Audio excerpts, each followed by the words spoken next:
Buenas tardes y bienvenidos a la redacción abierta. Hoy es el lunes 18 de marzo. Seguimos en la precampaña y Vox, y este último fin de semana, pues ha ido ya dando a conocer algunos nombres de quienes encabezarán las listas para el Congreso de los Diputados, también para el Senado en algunas provincias clave. Es el caso de Madrid. Santiago Abascal va a ser el número 1, algo que lógicamente se esperaba. Javier Ortega será el número 2 por esta circunscripción de Madrid y Iván Espinosa de los Monteros, número 3 en la provincia de Madrid. Fernando Paz, historiador, al que vamos a entrevistar en un instante, va a ser el número 1 por la provincia de Albacete. Estos son algunos de los candidatos de Vox. Hemos mencionado a Santiago Abascal, número 1 por Madrid. El general de Infantería de Marina, Agustín Rossetti, va a ser el número 1, el que encabece la lista de Cádiz. Ya hemos nombrado a Fernando Paz, historiador muy conocido por todos ustedes. Número 1 por Albacete, Manuel Mestre, teniente general del Ejército del Aire, liderará la circunscripción de Alicante. Saludamos ya en la mesa de la redacción abierta, 6:01 de la tarde, a Fernando Paz. Fernando, muy bienvenido. Muchas gracias. Y enhorabuena por el nombramiento. Bueno, veremos, esto es solo una candidatura. Pero... Bueno, en primer lugar, tú eres historiador, todos los espectadores de Intereconomía te conocen. ¿Por qué ese salto a la política? Bueno, pues porque yo creo que hay un momento en el que uno tiene que comprometerse con el servicio a sus conciudadanos y en definitiva porque, como José María Marco decía el otro día, hace 48 horas en una entrevista, todo el que se dedique al servicio público tiene que hacerlo desde el amor a España. Y bueno, considero que Perdón, que se me ha caído esto. Disculpen ustedes. Considero que esa es la razón esencial. Si se me requiere para una actividad en la cual, pues, en fin, lo que se pide es servicio, sacrificio, amor a España y servicio a los españoles, pues yo estoy ahí, gustosamente, tengo que decirlo además. Fernando, Vox ha hecho anuncios el fin de semana, el tuyo en concreto ha sido de esta misma mañana del lunes, número 1 por la provincia de Albacete. Ya eres trending topic, no sé si lo sabías. No, pero vamos. Tu nombre ya está en la red social Twitter, todo el mundo haciendo comentarios. Hay quienes recuerdan, por cierto, tus debates con Pablo Iglesias en esta casa, en Intereconomía Televisión, en El Gato al Agua, en el año 2013. ¿Mantuviste algún debate con Pablo Iglesias en tono histórico? Guerra civil, franquismo, memoria histórica. También con el señor Monedero. Ahora muchos compañeros periodistas van a dedicarse a ver esos vídeos porque algunos te conocían, pero otros muchos no te conocían. Seguramente difundirán esos vídeos. Yo creo que algo que en fin, te beneficia, ese debate con Monedero, ese debate con Iglesias.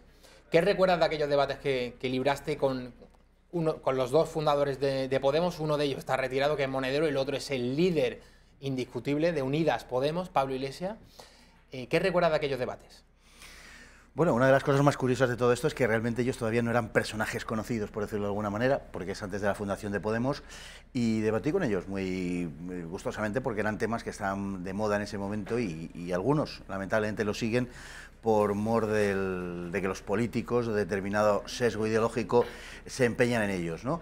Bueno, fueron debates, no sé cuántos, ya no recuerdo realmente, tuve con Pablo Iglesias, 3 quizá, pero luego no solamente los tuve en esta casa, también fui invitado a Forapache por Pablo Iglesias y creo que acudí también en 3 o 4 ocasiones a debatir temas de lo más variopinto, de carácter histórico, ideológico. Yo creo que del debate muchas veces, efectivamente, como suele decirse, sale la luz y la verdad es que lo recuerdo con agrado, no lo puedo decir otra cosa. Fernando, otra cuestión. Te iba a preguntar, en el terreno personal, cuáles van a ser las líneas que vas a tocar para realizar esa campaña electoral. Estamos en pre-campaña, pero prácticamente se puede decir que todos los partidos están lógicamente ya en clave electoral, todos mirando a esa fecha del 28 de abril, próximas elecciones generales. ¿Cuáles van a ser los temas, Fernando, que crees que te pueden dar ese escaño por la provincia de Albacete? Bueno, los temas que maneja Vox y la gran ventaja, yo creo, una de las muchas ventajas que tiene Vox con respecto a otras fuerzas políticas es que dice exactamente lo mismo siempre en todas partes y a todas horas, ¿no? Y los temas que maneja Vox son absolutamente previsibles. En el caso que nos ocupa, en el caso de Albacete, pues exactamente lo mismo. Aquí lo que está en juego son temas enormemente importantes, como son los de la integridad de la nación y también la identidad. No solamente la unidad de España y su libertad, sino su identidad, el mantenimiento de la identidad de España. Yo creo que eso es esencial, porque además además es la razón, esa carencia de identidad por la cual tenemos otros problemas y los problemas más importantes. Y luego, en torno a Vox, pues he sabido también que se manejan una serie de asuntos de orden ideológico, como por ejemplo la defensa de esos principios antropológicos que han venido caracterizando a lo que llamamos la civilización occidental, ¿no? Y Vox está en la defensa de esas cosas que son sencillamente, entiendo que esenciales. Es una batalla que va más allá de lo puramente político, la que tenemos por delante. Es una batalla que afecta, como digo, a la concepción misma del ser humano y a la concepción misma de España. Fernando, Vox surge en el año 2014. Recuerdo que los primeros compases del partido Abascal, una de las quejas que hacía el partido era que sufrió un veto por parte de los grandes medios de comunicación, que no les llamaban, no les sacaban en la televisión, como sucedió con Podemos. Esto ya ha cambiado, el tablero del escenario político es totalmente distinto, ya no estamos en 2014, 15 o 16. Vox ha irrumpido en las elecciones andaluzas el pasado mes de diciembre con 12 escaños. Hemos pasado los grandes medios de comunicación, o han pasado, porque Intereconomía es grande en otros sentidos, pero no en tamaño, de vetar al partido Vox a pedir ahora a Santiago Abascal que aparezca más. O sea, es curioso porque antes directamente ignoraban a Vox y a sus propuestas, no solamente al líder, y ahora solicitan y piden que aparezca Santiago Abascal. ¿Tú cómo interpretas todo este fenómeno?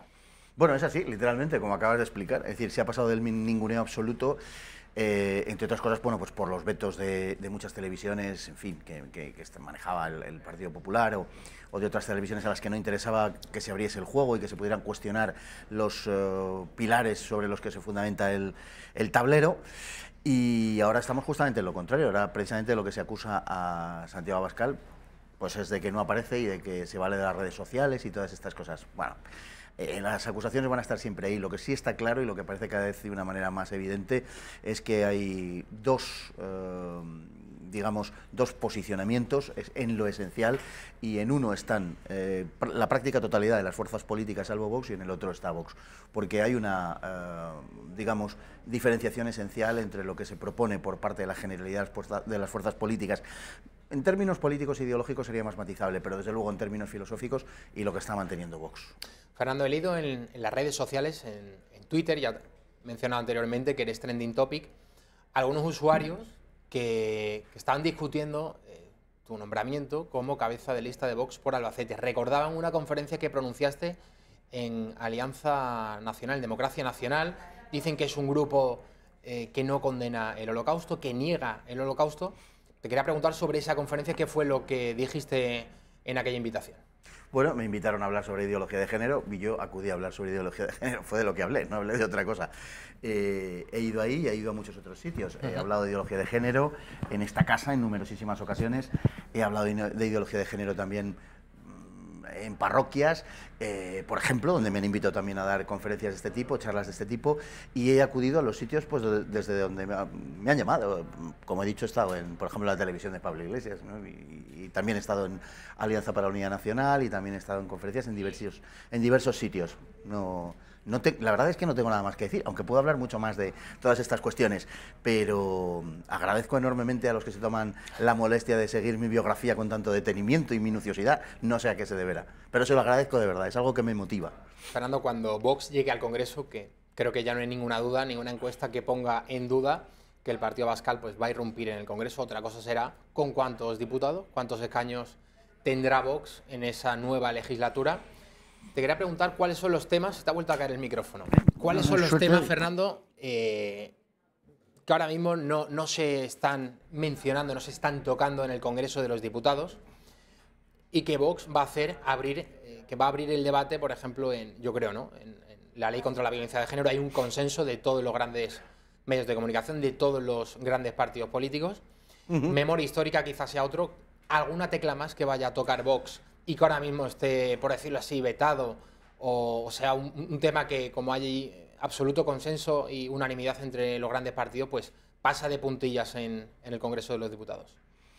Pues en efecto, hay una serie de temas que son los temas del consenso, que son intocables porque son aquellos sobre los que se ha levantado todo el edificio, que en gran parte está presidido por la mentira, como es en el caso de la ideología de género, de la mal llamada violencia de género y por supuesto de la memoria histórica. Hay muchos más temas, sin duda ninguno, pero la sola irrupción de Vox en el tablero político ha representado un realineamiento y un reposicionamiento del resto de fuerzas políticas. Eso es una realidad. Por tanto, su existencia está obligando a ese reposicionamiento. Vox va a hablar de estos temas, que son temas que llaman enormemente la atención, pero no porque la llamen, sino porque son temas que entendemos que son esenciales. Temas que tienen que ver con la libertad humana, temas que tienen que ver con la capacidad de cada uno de nosotros para elegir qué pensamos acerca de nuestro pasado y no permitir, por ejemplo, en el caso de la memoria histórica, que un Parlamento determine cuál es lo que nosotros, o qué es lo que nosotros tenemos que pensar acerca del pasado, del futuro o del presente. Si alguien tiene un pensamiento diferente al oficial, tiene por supuesto el derecho a expresarlo. Y nosotros defendemos eso. Dentro de Vox hay gente que, con respecto al pasado, tendrá unos posicionamientos u otro. Estoy absolutamente seguro de que acerca de la República, la Guerra Civil, el franquismo, la transición o la actualidad, en Vox, en términos históricos, hay diferentes posicionamientos. No tenemos por qué pensar todos lo mismo. En lo que sí estamos todos es en que defendemos la libertad de cada cual para expresar aquello que quiera, que es algo, eso justamente, lo que está en juego. Fernando, antes de que pasemos a esta polémica, a esta campaña, incluso podríamos denominar acerca a propósito del voto útil, me gustaría que viésemos el editorial de hoy del diario ABC. Ya la semana pasada, ABC, La Razón y El Mundo, también el Español, aunque bueno, en este caso es un diario digital, apelaban al voto útil y trataban de, bueno, incluso el Pablo Casado, líder del Partido Popular, pedía a Vox que no se presentase en 28 provincias, una de ellas, por cierto, Albacete. Vamos a ver el editorial del ABC, Fernando, y ahora lo comentamos. Muy bien.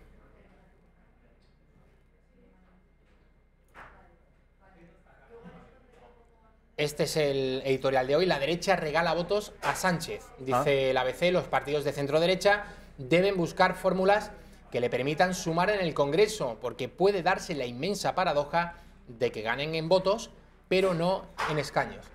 ¿Cómo estás viviendo, Fernando, todo esto que estamos, bueno, día tras día? Son informaciones que estamos leyendo, que estamos escuchando. El propio Narciso Michavila, que es el que está al frente, el sociólogo que está al frente de GAT3, la semana pasada publicaba justamente el lunes una encuesta en el diario ABC y luego el diario ABC editorializaba a propósito de esta encuesta diciendo que Vox, el voto a Vox, va a ser regalárselo al PSOE y a Podemos. Bueno, en principio asisto a esta polémica con enorme escepticismo porque yo no recuerdo un caso en el cual un partido haya pedido a otro partido que se retire. O sea, verdaderamente no tiene precedentes. Por cierto, que el Partido Popular solo se lo pide a Vox, no se lo pide a Ciudadanos, por ejemplo, que realmente el Partido Popular está mucho más cerca de Ciudadanos que de Vox. Por tanto, es verdaderamente una cosa asombrosa. Pero es que además el Partido Popular, lo que ha pedido el señor Casado, no es, por ejemplo, que se constituyan listas electorales conjuntas, o no está planteando una postura de reciprocidad y diciendo, bien, ustedes se retiran de unas circunscripciones y nosotros de otras donde Vox tiene ventaja en las encuestas. No, no, este señorito lo que quiere es que Vox sencillamente, como le molesta, se retire. Es una cosa inaudita y que no tiene precedentes, probablemente habría que buscarlo, pero ¿No es no una tiene... contradicción en alguien que defiende la libertad de mercado, la libre competencia? Bueno, realmente lo que está haciendo el Partido Popular es visualizar exclusivamente sus intereses. Ellos lo que quieren es hegemonizar un determinado espacio político a costa incluso del bien de España. Se lo digo con toda claridad, les trae sin cuidado el bien general y le trae sin cuidado que gane Sánchez o el bien común al Partido Popular. Se lo digo porque de otra manera su actuación, francamente, sería distinta. Mire, en estas provincias, como la que nos ocupa, por ejemplo, Albacete, pero le puedo decir otras provincias entre 3 y 5 diputados, como Cáceres, Ciudad Real, por ejemplo, o Cuenca. El hecho de que irrumpa Vox por el reparto de escaños, lo más probable para cualquiera que se tome la molestia de examinar lo que pasó en las últimas elecciones, es que el voto de Vox fuese un voto que se lo sustrajese a Podemos, no al Partido Popular ni a Ciudadanos. Y que conste que si se lo sustrae el Partido Popular y a Ciudadanos me parece estupendo y me parece de perlas. Pero además es que en este caso la realidad no marca eso. Marca que quien saldría del tablero, quien saldría del reparto de escaños en estas provincias, en muchas de ellas por lo menos, sería Podemos. No sería damnificada ninguna otra fuerza política. Pero el Partido Popular no está en eso. El Partido Popular está en hegemonizar un determinado espacio político. y cree que esta es la forma de hacerlo. Yo estoy convencido, de verdad se lo digo, don Javier, estoy convencido de que eso le va a pasar factura al señor Casado. Eso y sus interminables ocurrencias electorales, que la verdad es que el buen hombre no da una. Si se me admite un consejo, yo al señor Casado le diría que se estuviese quieto y no hiciese nada. Mire, el voto del Partido Popular es un voto incapaz de ilusionar a nadie, es un voto de resignación, esa es la verdad, y por tanto, cuanto menos se mueva todo lo que tiene que ver con el Partido Popular y con Casado, de verdad que mejor para ellos. No se lo digo por ningún rapto de generosidad, se lo digo también porque la posibilidad de formar gobierno pasa porque no se hunda el Partido Popular. Y entonces, bueno, pues tampoco interesa, al interés general de España tampoco es bueno que se hunda el Partido Popular, así se lo digo. Vamos a ver, Fernando, en el diario ABC de hoy, además de este editorial, hemos encontrado una viñeta que contradice la línea editorial del periódico. Hay que celebrarlo, que este tipo de casos se den en el periodismo tal y como están las cosas. Sí. La viñeta de J.M. Nieto, vamos a verla. Ahí está, a propósito del voto útil. Dice: buenas, vengo a explicarle a usted, habitante de las provincias pequeñas, a quién no debe votar para evitar que su voto se pierda, que su voto sea irrelevante, que su voto no cambie nada. Vamos, vamos, no pasa nada. Esta es la viñeta, don Fernando. Yo digo que en evidente contradicción de la línea editorial del diario ABC, también del diario El Mundo, también del diario La Razón, del Español y de tantos otros que están. Yo lo denominé aquí la semana pasada, don Fernando, el término periodismo asustaviejas. Pues así es decir, es sembrar el miedo. Y frente a ese miedo pueden sembrar todo lo que quieran. Yo estoy convencido de que, de verdad, que España tiene una oportunidad, y esa oportunidad pasa por Vox, pasa por la ilusión, pasa por una fuerza política dinámica que genera ilusión, que genera compromiso, y no por un partido político decrépito, por un partido político inserto en la corrupción desde hace muchos años, desde hace décadas, que se ha repartido con el Partido Socialista Obrero Español el gobierno de nuestro país, de nuestra patria, para desgracia de todos nosotros, y cuyo resultado pues es el que tenemos, ¿no? Es lo que vemos, es lo que tenemos delante, un país en el cual su propia unidad está siendo cuestionada fuertemente desde muchas instancias, y que ha sido alimentada tanto por el Partido Socialista como el Partido Popular. El señor Casado predica una cosa, pero el trigo que da es otro, el que ha dado su partido y el que da él, porque no hace muchas fechas el propio señor Casado estaba blanqueando al PNV diciendo que, hombre, que no es lo mismo el independentismo que el nacionalismo. En fin, el señor Casado, yo creo que el cuerpo electoral se da cuenta, quiere jugar a una cosa que hoy día ya es imposible. Yo creo que no le van a tomar ya mucho más el pelo a los españoles. Fernando Paz, corrígeme si me equivoco. Eres del barrio de Arganzuela de Madrid. Sí, señor. Aunque me consta que vas mucho a La Roza. Vamos a ver el escrache que recibían militantes de Vox, del partido de Fernando Paz, este fin de semana en una de esas mesas informativas que tanto abundan por toda España. Vamos a verlo. No se respeta a los fascistas. No se respeta a los fascistas. No se respeta a los fascistas. No se respeta a los fascistas. Fenomenal. No se respeta a los fascistas. No se respeta. Aplaudir, que ya terminó el espectáculo. Aplaudir por el espectáculo. Sí, bien, bien. Mira cuánto pijo. Sois unos pijos. Bien. No son ni españoles. Bien. Somos más español que tú porque defendemos la. Bueno, es solo un señor, no era un escrache multitudinario, pero lo que sí es cierto es que los escraches a Vox en los últimos tiempos, cuando pone una de estas mesas informativas, especialmente cuando es en Cataluña, Gerona, Barcelona, Tarragona o Lérida, vemos como independentistas o militantes de la extrema izquierda van a atacar a Vox. No hay un debate de las ideas, que sería lo deseable en cualquier caso. Directamente lo que hay es un intento de asfixia ideológica, ¿no? De imponer unas ideas y ni siquiera llegar al punto de poder debatirlas, que sería lo ideal en una democracia. Sí, lo que se intenta de todos los modos y maneras, desde luego, es evitar el debate, eso siempre.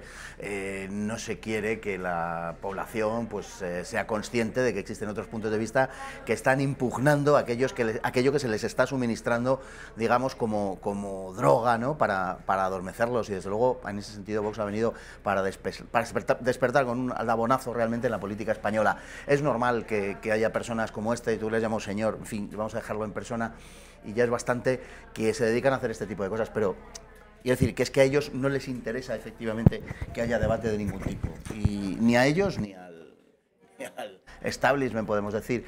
En realidad la extrema izquierda en España, si nos detenemos a mirarlo someramente, la extrema izquierda en España siempre ha hecho el papel, digamos, de guardia de la porra de los grandes intereses. Esa es la realidad. Y a eso se siguen dedicando, básicamente. Bueno, no tiene que importarnos en absoluto, al revés. Este tipo de cosas, de verdad que es un acicate para seguir adelante y nos da ánimo, sinceramente. Hoy La Razón, a través de NC Report, ha publicado una encuesta. No sé si Fernando Paz es muy amigo de las encuestas, no sé si las cree, pero vamos a verla, unas encuestas sobre las próximas elecciones generales, de las del 28 de abril. Vamos a ver esa encuesta de La Razón. Bueno, el partido más votado sería el Partido Socialista, con un 26% de los votos. Eso se traduciría en 104 escaños, entre 104 y 107. El segundo sería, a ver si lo vemos, ahí está, Partido Popular, 23,2, entre 95 y 98 escaños. Ciudadanos, tercera posición, 17,8, entre 61 y 64 diputados. Cuarto lugar para No Unidos Podemos, siempre ponemos ese rótulo por es, Unidas Podemos, 14,8%, entre 40 y 43 diputados. Quinta posición, Vox, 10,3% de los votos, entre 20 y 23. Fernando Paz, ¿cuál es ahora mismo la situación real de Vox? ¿Esta encuesta de verdad calibra la adhesión que está teniendo Vox en toda España o en casi toda España? Bueno, sí soy mi amigo de las encuestas, en el sentido de que las sigo, pero las encuestas no, yo creo que tienen un descrédito grande, las encuestas no me las creo en absoluto, desde hace ya unos años por lo menos es tan volátil la situación política, no solamente en España, que creerse las encuestas es realmente hacer un acto de fe digno de mejor causa. Fallaron estrepitosamente en el caso del Brexit, en el caso del referéndum en Colombia, fallaron con Donald Trump, han fallado en Andalucía y en general hay razones para que fallen, quiero decir que tampoco es digamos, cargar contra la ciencia demoscópica porque sí, hay razones objetivas para que las encuestas fallen. Entre otras, por ejemplo, tenemos que alrededor del 30% del cuerpo electoral manifiesta que todavía no sabe a quién votar. Y es verdad que las elecciones se están decantando últimamente por lo que sucede en la semana postrera anterior a las elecciones. Eso sucedió en Andalucía, por ejemplo, y está sucediendo en muchos sitios. El voto se decanta por razones y mucho más, como decía, volátiles, por razones mucho menos aprehensibles de lo que lo era antes. Antes estaba todo el pescado vendido, por decirlo así, mucho antes de las elecciones. Y ahora mismo eso ha cambiado. Ahora mismo el cuerpo electoral fluctúa una parte importante. Con que lo haga un 10, un 15, un 20%, eso mueve, cambia todo el espacio político. No me creo las cifras ni me las dejo de creer, son tendencias. Está claro que el PSOE crece nutriéndose de la debacle de Podemos, está claro que Vox crece igualmente y parece que el Partido Popular es un poco incógnita porque las encuestas siempre le dan peor de lo que luego saca, aunque no sé si este va a ser el caso en estas elecciones, que es otra cosa, y desde luego a Ciudadanos le suelen sobrevalorar las encuestas y luego sus resultados no son tan buenos. Tengo la certeza, tengo la creencia, pero basada en una certeza también demoscópica de que Vox va a sacar bastantes mejores resultados de los que aparecen. ¿Más de 40, Fernando? No, me atrevo a decir eso porque una cosa es el porcentaje total que se tenga y otra es la distribución territorial. Depende del número de escaños que haya por provincia. Hay una desigualdad también en la distribución del voto de Vox, eso es cierto, hay provincias, hay regiones, hay autonomías donde ese porcentaje es bajo y hay otras donde el porcentaje en cambio es muy alto. No está homogéneamente repartido y por tanto es muy difícil pronunciarse al respecto. Las agencias demoscópicas tienen razones para dar estos datos como lo hacen, ¿no? Con una extrema prudencia. ¿Diría Fernando que muchas empresas demoscópicas, que muchos sociólogos no tienen como fin ahora mismo calibrar, pulsar la opinión de los ciudadanos sin orientar el voto? Para eso se hace la mayor parte de las encuestas. Mira, hay dos tipos de encuestas, digamos. Una, las de encargo, para entendernos. En esas encuestas, no nos engañemos, quien paga manda y los resultados salen lo más acorde posible a lo que quiere el cliente. Por tanto, si uno, en fin, hace una gira visual por los distintos medios de información, verá cómo se corresponde bastante lo que la encuesta dice con lo que sostiene el director en las tertulias televisivas. Y no estoy pensando en nadie en concreto y estoy pensando en todos un poco, ¿no? Pero luego hay otras encuestas que son los trackings de los partidos políticos, esa palabra tan horrorosa que se emplea del inglés, ¿no? Digamos, lo que los partidos políticos auscultan y es en la opinión pública y es para su información.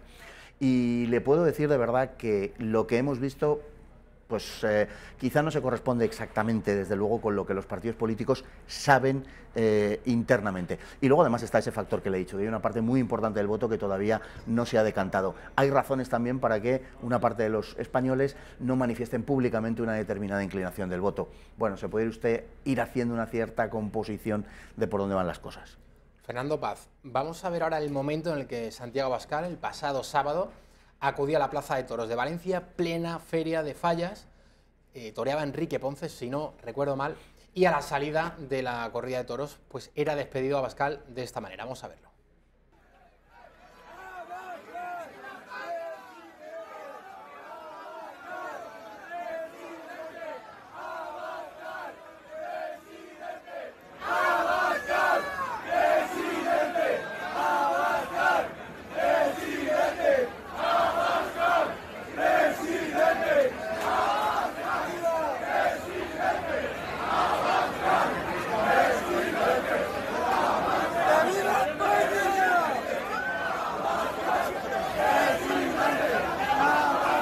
Bien, en muchos otros sitios, también bueno, el de Cataluña es ahora, final de marzo, en Barcelona, este tipo de cosas que se palpan en la calle y luego no tienen una traducción fidedigna en las encuestas, pero vimos como el día de las elecciones andaluzas esa traducción sí fue correcta, por decirlo así, o sí fue coherente a lo que vemos en la calle. ¿Qué está fallando?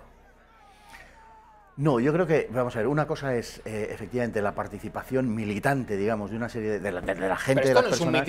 Esto no es un mitin de Vox. No, claro que esto no. es una corrida de toros. Efectivamente. Y Abascal no organiza ni anuncia que va a estar en la Plaza de Toros de Valencia y de pronto se encuentra con esta multitud que le aclama. Bueno, yo tampoco quiero decir que esto vaya a ser una traducción, en fin, que Santiago Abascal en Valencia vaya a arrasar en votos, pero sí que es sintomático y significativo, ¿no? Al menos puede dar una idea de cómo van a ir las cosas el 28 de abril.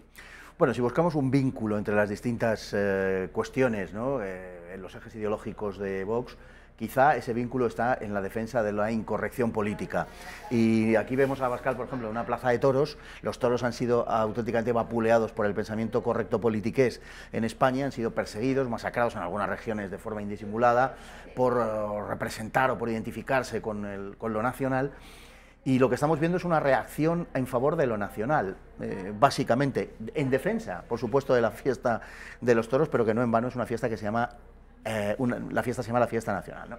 Bien, yo creo que hay sectores, hombre, decir enteros es muy atrevido sin duda ninguna, pero hay sectores que de forma mayoritaria van a secundar a Vox y sin duda ninguna los toros constituyen uno de esos sectores. También hay otros, como se ha dicho, ¿no?, como la caza, etcétera.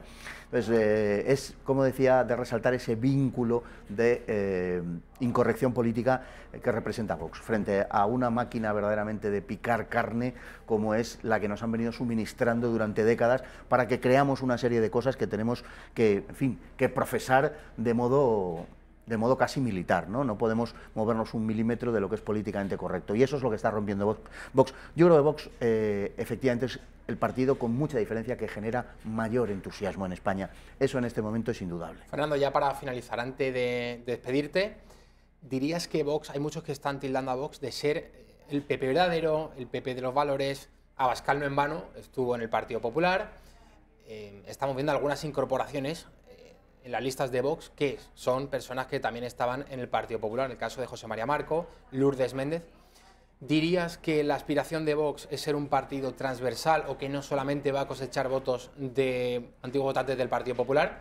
¿O, por el contrario, piensan lo que se está repitiendo por parte de algunos medios también, que Vox no es otra cosa sino un nuevo PP? No. Bueno, si Vox fuera el verdadero Partido Popular o un verdadero PP, yo le garantizo a usted que yo no estaría ahora sentado aquí hablando de esto y como candidato por Albacete, por Vox, ¿no? No, no es así. Mire, a Vox ha llegado gente desde el Partido Popular, a Vox ha llegado gente hemos llegado gente desde otras sensibilidades políticas, digamos, a Vox ha llegado gente desde su casa y parece que todo molesta, el que viene del PP, el que no viene del PP y el que viene de su casa. Lo que no quieren es que Vox llegue, o sea, no importa de dónde se venga, ¿no?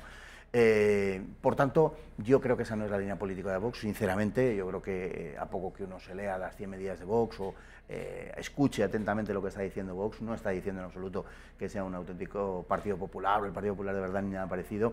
Y es más, estoy absolutamente convencido también de que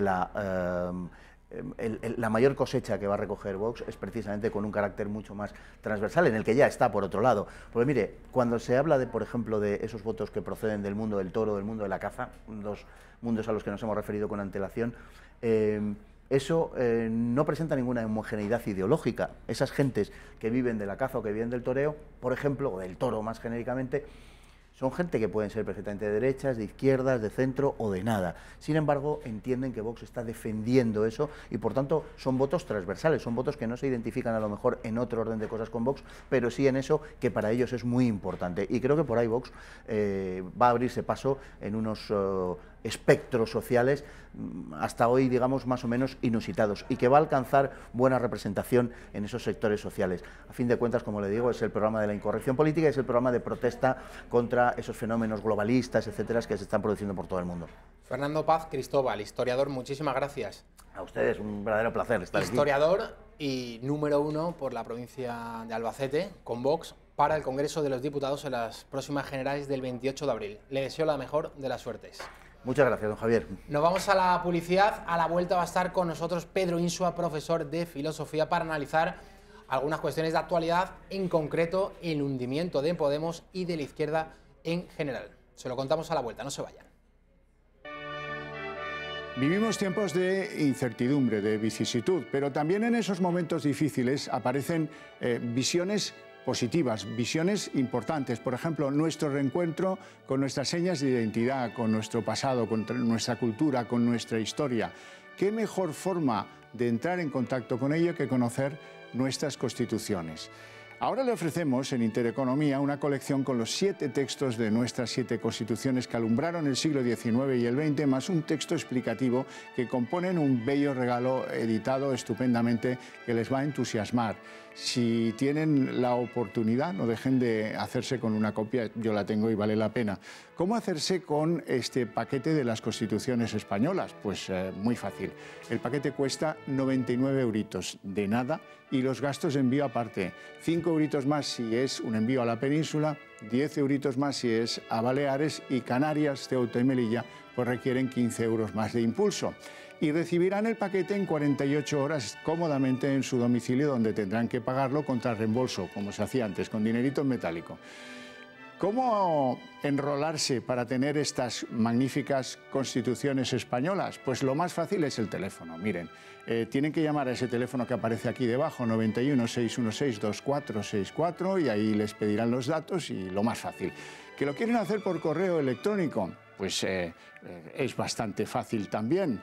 club@intereconomia.eu, y ahí consignan el nombre, la dirección con el distrito postal, no se les vaya a olvidar, un móvil de contacto por si hubiera alguna cosa que necesitáramos aclarar, y ya, y eso queda encargado, y a disfrutar de las constituciones.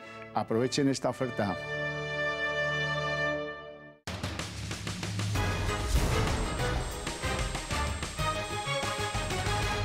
...18 y 34, 6 y 34 minutos de la tarde. Pedro Insua, profesor de filosofía, muy bienvenido. Muy bien hallado, muchas gracias. Hace mucho tiempo que no te teníamos aquí en la sesión redacción vespertina de la redacción abierta. Sí, bueno, tampoco mucho, pero vamos, sí. Don Pedro Insua, vamos a ver, eres un experto en partidos de izquierda, en todo lo que es el magma cultural progresista, marxista, lo que es la izquierda hoy en día. Bueno, no sé si soy Todas experto, las encuestas pero están dando a Podemos. Y mira que yo siempre digo que no hay que fiarse mucho de las encuestas, pero es que en el caso de Podemos no hay que ser un lince para atisbar una caída que se ha acentuado en el último año y medio, porque hasta 2016, principio de 2017, todavía era un partido con grandes aspiraciones, pero aquello de asaltar los cielos por parte de Pablo Iglesias yo creo que ya queda bastante lejos. Veremos a ver si sus escaños pueden propiciar a Pedro Sánchez el seguir en el Palacio de la Moncloa. Pero yo creo que hay dos cuestiones fundamentales. La primera, la guerra interna con Íñigo Errejón. Y por otro lado, que las banderas que ha ido agarrando Podemos no son las originales del 15M. Ha acabado, yo creo que de genuflexo ante la ideología de género, hablando de cuestiones que, bajo mi punto de vista, y puedo estar equivocado, puede que no esté de acuerdo conmigo, no interesan absolutamente nada a la clase trabajadora. El caso de la ideología de género lo veo fundamental. No hablan ya del paro, de trabajo, de la casta, de la clase política, de los privilegios de la clase política y, sobre todo, la crisis catalana, que vimos como Podemos no defendió la soberanía nacional, dijo que está a favor del referéndum. Sí, yo creo que hay dos puntos de inflexión muy importantes para Podemos que explican su caída que yo creo es evidente, efectivamente, ¿no? Primero, una de razón sociológica, que es el famoso chalet de Galapagar, es decir, Podemos iba bajo el oleaje, la oleada de indignación que se había producido en el 15M, se supone que defendiendo los intereses de la clase trabajadora, de los de abajo, etcétera, todo este lenguaje, ¿no?, de los indignati llamados. Y entonces, claro, esto, el chalet de Galapagar es un golpetazo, es un golpe muy fuerte desde el punto de vista sociológico, es decir, eso en principio tampoco, es decir, que una persona pues adquiera un chalet y tal, y bueno, todo esto por mecanismos más o menos legales, pues no pasa nada, pero dado el discurso que tenían, pues eso es muy grave. Y después otro de orden político, que es a Cataluña. Cataluña, la indefinición de Cataluña ha sido brutal. Pero seguimos ahora hablando de todos estos asuntos, pero nos llega una última hora, como todos ustedes saben. Hoy ha habido un atentado terrorista en la ciudad holandesa de Utrecht. Había un presunto principal sospechoso, era un turco de 31 años llamado Godmen Tanis. Pues la policía holandesa, ahí lo están viendo en imágenes, en un autobús utilizando el tranvía, ha disparado contra la multitud esta mañana, al filo de las 10:30 en la ciudad holandesa de Utrecht, matando a 3 personas, como decimos, y causando varios heridos. La policía holandesa ha detenido al presunto autor de esta matanza, decimos de origen turco, llamado Godmen Tanis. Seguiremos informando sobre todo lo que nos vaya llegando desde Holanda. Pedro Insua, vamos a ver ahora, me gustaría que viésemos, porque también lo vamos a comentar, la manifestación que el separatismo catalán celebraba este fin de semana, el sábado, en Madrid. No hubo que lamentar ningún incidente, por cierto, nada parecido a lo que sucede cuando partidos como Ciudadanos, Partido Popular o Vox celebran desde una humilde mesa informativa en una ciudad, en un pueblo de la Cataluña interior, hasta cualquier tipo de mitin. Siempre el separatismo tiene ese espíritu beligerante. Pues en este caso, el centro de Madrid, el independentismo catalán no tuvo que sufrir ningún tipo de ataque, ningún tipo de, en fin, escrache, como ellos suelen hacer a quienes tratan de luchar por la unidad de España en Cataluña. Me gustaría, Pedro, que me dijeses por qué la izquierda, o gran parte de la izquierda, está apoyando al separatismo catalán, es decir, apuñalando a la soberanía. Sí, bueno, hay razones más o menos complejas, históricas y tal, pero actualmente más o menos la situación se explica en el posfranquismo, en el franquismo y el posfranquismo, es decir, pues digamos por la propiedad transitiva, ¿no? Los enemigos de mis enemigos son mis amigos. Esto es un poco lo que ha explicado el que la oposición del catalanismo, del galleguismo, al franquismo ha convertido, ha transformado, bebiendo de fuentes reaccionarias la mayor parte de estos movimientos nacionalistas. Sus fuentes principales son fuentes reaccionarias desde el punto de vista de las izquierdas, vamos a decirlo así.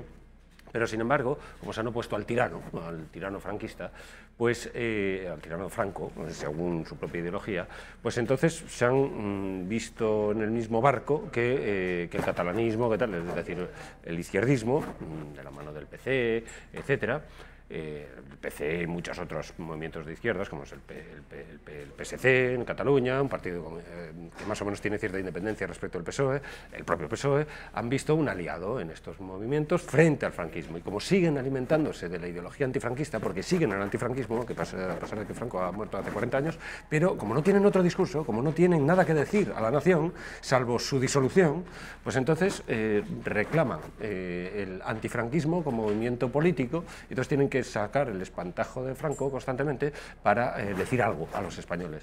Y claro, en ese sacar el espantajo de Franco, pues se alían con aquellas fuerzas que se opusieron al franquismo. ¿Y cuáles son? Pues los nacionalismos. Y claro, los nacionalismos relativamente se opusieron al franquismo, relativamente, porque... Pedro, esta mañana Íñigo Errejón, ahora es el candidato de Ahora Madrid a la Comunidad de Madrid, concurre con las siglas de Manuela Carmena, ya está fuera de Podemos, hablando en una entrevista concedida en la cadena SER a Pepa Bueno sobre los errores de Podemos. Vamos a escucharle. Uy, yo la voy a votar. Ese silencio. Yo la voy a votar. La voy a votar en las generales. No creo que esté quemada, pero sí que creo que que hay veces que hacía falta un poquito, y que en Madrid era posible además, un poquito de renovación. Yo, por ejemplo, he podido hacer un tipo de listas que me hubiera podido encantar, aunque me hubiera encantado haber podido hacer en Podemos, y que no se pudo. ¿Y por qué no se pudo? Porque los partidos tienen una tentación, todos, a la endogamia, al cierre, a volverse impermeables a lo que les rodea. Cierta inclinación a la endogamia y al Sí, cierre. hombre, sí, eso podemos estar de acuerdo, pero ¿y eso qué tiene que ver? Es decir, eso no tiene nada que ver. Sí, los partidos políticos tienden a la endogamia, efectivamente, son mecanismos que tienen una disciplina de partido, y muchas veces, pues, por supuesto, cualquiera que discuta esa disciplina, pues se ve obligado a salir fuera. Y a veces esa disciplina es buena. Tenemos el caso de Beatriz Talegón, que mientras estaba en el PSOE no decía estupideces, salió del PSOE, o no decía completas estupideces, salió del PSOE y salió, se tiró en manos del catalanismo de una manera completamente irrefrenable, ¿no? Entonces, pues bueno, quiero decir que para bien y para mal a veces la disciplina de partido. Depende de lo que se diga, si es que aquí depende de lo que se diga. Entonces, Rejón, por ejemplo, pues yo creo que lo que ha hecho es un giro oportunista, sencillamente ha visto que el barco de Podemos se hunde con el tema de Galapagar, que decíamos antes, y el tema catalán, que no han sabido, desde el punto de vista sociológico, eso es insostenible, y desde el punto de vista político es insostenible también. La pretensión de estar con la secesión, con la sedición secesionista o separatista, y con el Estado simultáneamente es imposible. Entonces es un suicidio. Claro, esto, pues explicarlo, pues tiene muy poco recorrido. Pedro, viene al caso el de Óscar Guardingo. Estaba en las listas de Podemos para el Senado y ha rechazado a las mismas poquita gente, diría hoy en día que no, a entrar en la política de esta forma. El Senado ha dicho este señor que no, porque la confección de las listas de Podemos había mucho candidato independentista catalán. Vamos a ver lo que esgrimía a partir de una carta del señor Óscar Guardingo. Vamos a verlo. No soy independentista. Creo que nos merecemos una España democrática y plurinacional. Podemos y sus confluencias necesitan un proyecto de país que sea el mismo para Cornellá, Vigo o Cádiz. No podemos tener los pies pegados en el proceso.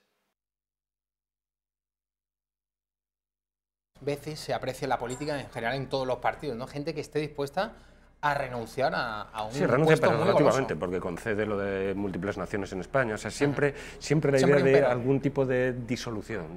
La idea que tienen desde los partidos de izquierdas, llamados de izquierdas a sí mismos, es la idea de la disolución de España. No sostiene la unidad. Claro, cuando les dice, por ejemplo, bueno, ¿y esa nación de naciones mantiene su unidad? ¿Conserva la unidad o no la conserva? Que respondan a esto de una vez. ¿Conserva la unidad? Pues entonces es una, por muy de naciones que sea. ¿Es una o es ostrina o qué es? Si es España, conservará algún tipo de unidad, que nos digan cuál de una vez, porque no lo dicen. Se mantienen en la indefinición, y este es el problema, que en la indefinición pues, puede tener su recorrido si tienes apoyo sociológico, pero aquí el Galapagar ha sido brutal, porque ya no tienen ese apoyo sociológico. Entonces la indefinición política termina con el partido. Y entonces, pues bueno, no sé lo que pasará, yo no sé hasta qué punto es sostenible esto desde el punto de vista electoral y tal, porque aquí se han mantenido cosas. El PSOE es un gran superviviente, por ejemplo, electoral, ¿no? El PSOE, después de casos de corrupción escandalosísimos, tal y cual, ahí sigue superviviendo, ¿no? Entonces, bueno, el pueblo español decide, y a veces decide pues, votar a auténtica basura. Es una mala noticia para Podemos en plena pre-campaña que alguien se baje del tren, de un tren en marcha. Esto es lo que decía hoy Pablo Echenique al conocer la noticia. A ver si podemos verlo a Pablo Echenique. Bueno, yo creo que les retratan. Nosotros hemos colaborado muchísimo con la gente de Coca-Cola en lucha, una gente enormemente digna a la que han machacado durante años, incumpliendo sentencias del Tribunal Supremo que obligaba a readmitirles, intentando dejar en la calle a más de 1000 familias, ya digo, en Fuenlabrada, y nosotros llevamos en nuestras listas en la Comunidad de Madrid pues a una espartana de Coca-Cola en lucha, que ha estado luchando durante todos estos años por el sustento de su familia y por unas condiciones dignas de vida. Respetar la decisión de Óscar Guardingo de abandonar la lista. Nosotros salimos a ganar las elecciones en Cataluña, como digo, creo que tenemos una candidatura muy potente en Cataluña y además estamos muy orgullosos de haber revalidado ese acuerdo. Como sabéis, para nosotros los acuerdos son muy importantes. Nosotros pensamos que la unidad va más allá del cálculo electoral, que es un principio político que tiene que ver con que tenemos adversarios pues, muy poderosos enfrente. Pues ahí estaba Pablo. Esto es retórica Echenique. pura y dura, vamos, sí, que es muy importante, la solidez, todas las virtudes, puedes decir, las puedes repetir y todos estamos de acuerdo, Pero lógicamente. te ha llamado la atención que recientemente, después de que Podemos cayese en las encuestas motivado, creo yo, por la crisis catalana, el señor Echenique se colocó la bandera de España en su perfil de Twitter. Sí, porque están oportunista, quieren poner ficha en todas partes, en una cosa y la contraria. Es que el principio que es el posmodernismo.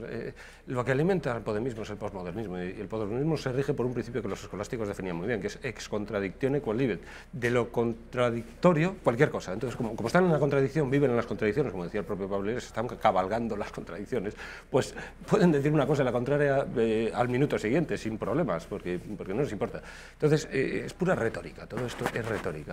A mí, la organización interna de los partidos son entidades privadas, que esto es algo que se olvida al personal también. Cuando forma grupo parlamentario, pues entonces no, porque ahí ya tiene, pero es un grupo parlamentario de un parlamento.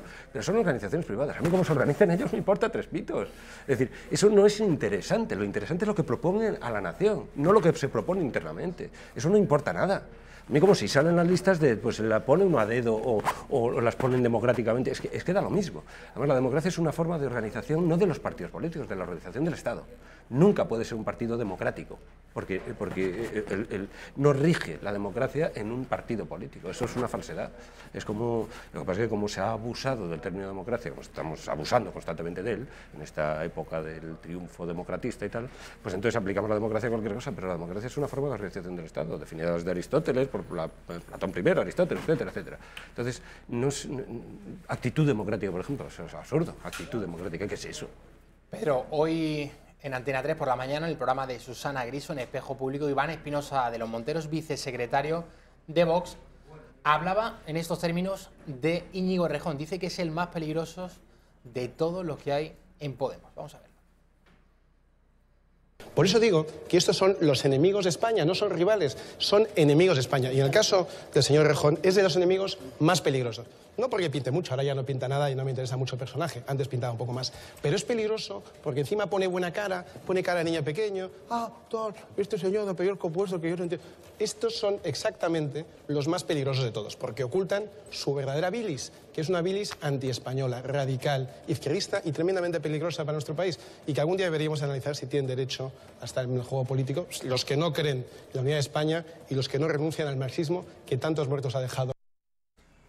Pero no te ha gustado nada lo del marxismo. No, hombre. Pero no es verdad que el marxismo ha dejado muchos muertos. Se está metiendo, es como decir que el cristianismo ha dejado muchos muertos también en las cruzadas. ¿Ha dejado el cristianismo muchos muertos? Bastantes menos que el marxismo. Bueno, hombre, también había menos población proporcionalmente y pero muchas otras cosas. La aplicación no es... No, el marxismo además es un mundo...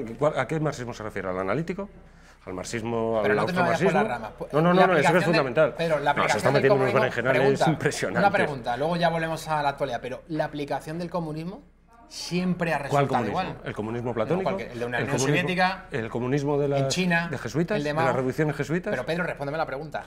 La aplicación del comunismo, ¿por qué siempre ha propiciado falta de libertad y muertes, asesinatos, crímenes a mansalva? Bueno, eso es mucho decir. Primero, no está claro los crímenes del comunismo, no están claros. Las cifras que se manejan son de lo más especulativas. ¿Dónde están las fuentes de esas cifras? Se dicen no sé cuántos millones de muertos. Y además, es que el comunismo chino, por ejemplo, el comunismo soviético, estuvieron en guerra. Archipiélago Gulag, de Solzhenitsyn. ¿No te parece un testimonio válido?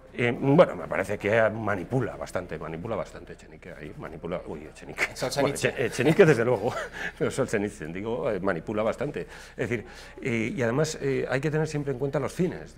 No es lo mismo, digamos, el estalinismo llegó a un punto de conspiranoia, eso es así, conspiranoia, y en el año 36 son las cifras más sólidas, parece, porque han contado. Hay que utilizar archivos. También se acusó a la Inquisición de millones de muertos. A la Inquisición, ¿millones de muertos? A la Inquisición, el si propio los métodos modernos de... Juan Antonio Llorente, en la historia de la Inquisición española, acusó a la Inquisición española, y era inquisidor español, Juan Antonio Llorente. Eso no se lo cree nadie. Acusó sobre todo de 7 millones de muertos, que es la diferencia entre Francia escucha, entre Francia y España. Eso no es falso cierto, completamente. Claro, pero las cifras circularon por ahí. Sobre todo porque no había métodos modernos para aniquilar aniquilar a la población. No, es que no es como un en el método siglo XX. ni nada. La historia crítica de la Inquisición española, un libro de principios del siglo XIX, da unas cifras completamente especulativas, 300 y pico mil cifras de muertos, pero después especula y dice que hasta 11 millones que es la diferencia. No vayamos al tema. Yo te no, había preguntado te digo. por y entonces, la las aplicación cifras, del comunismo. No, pero las cifras,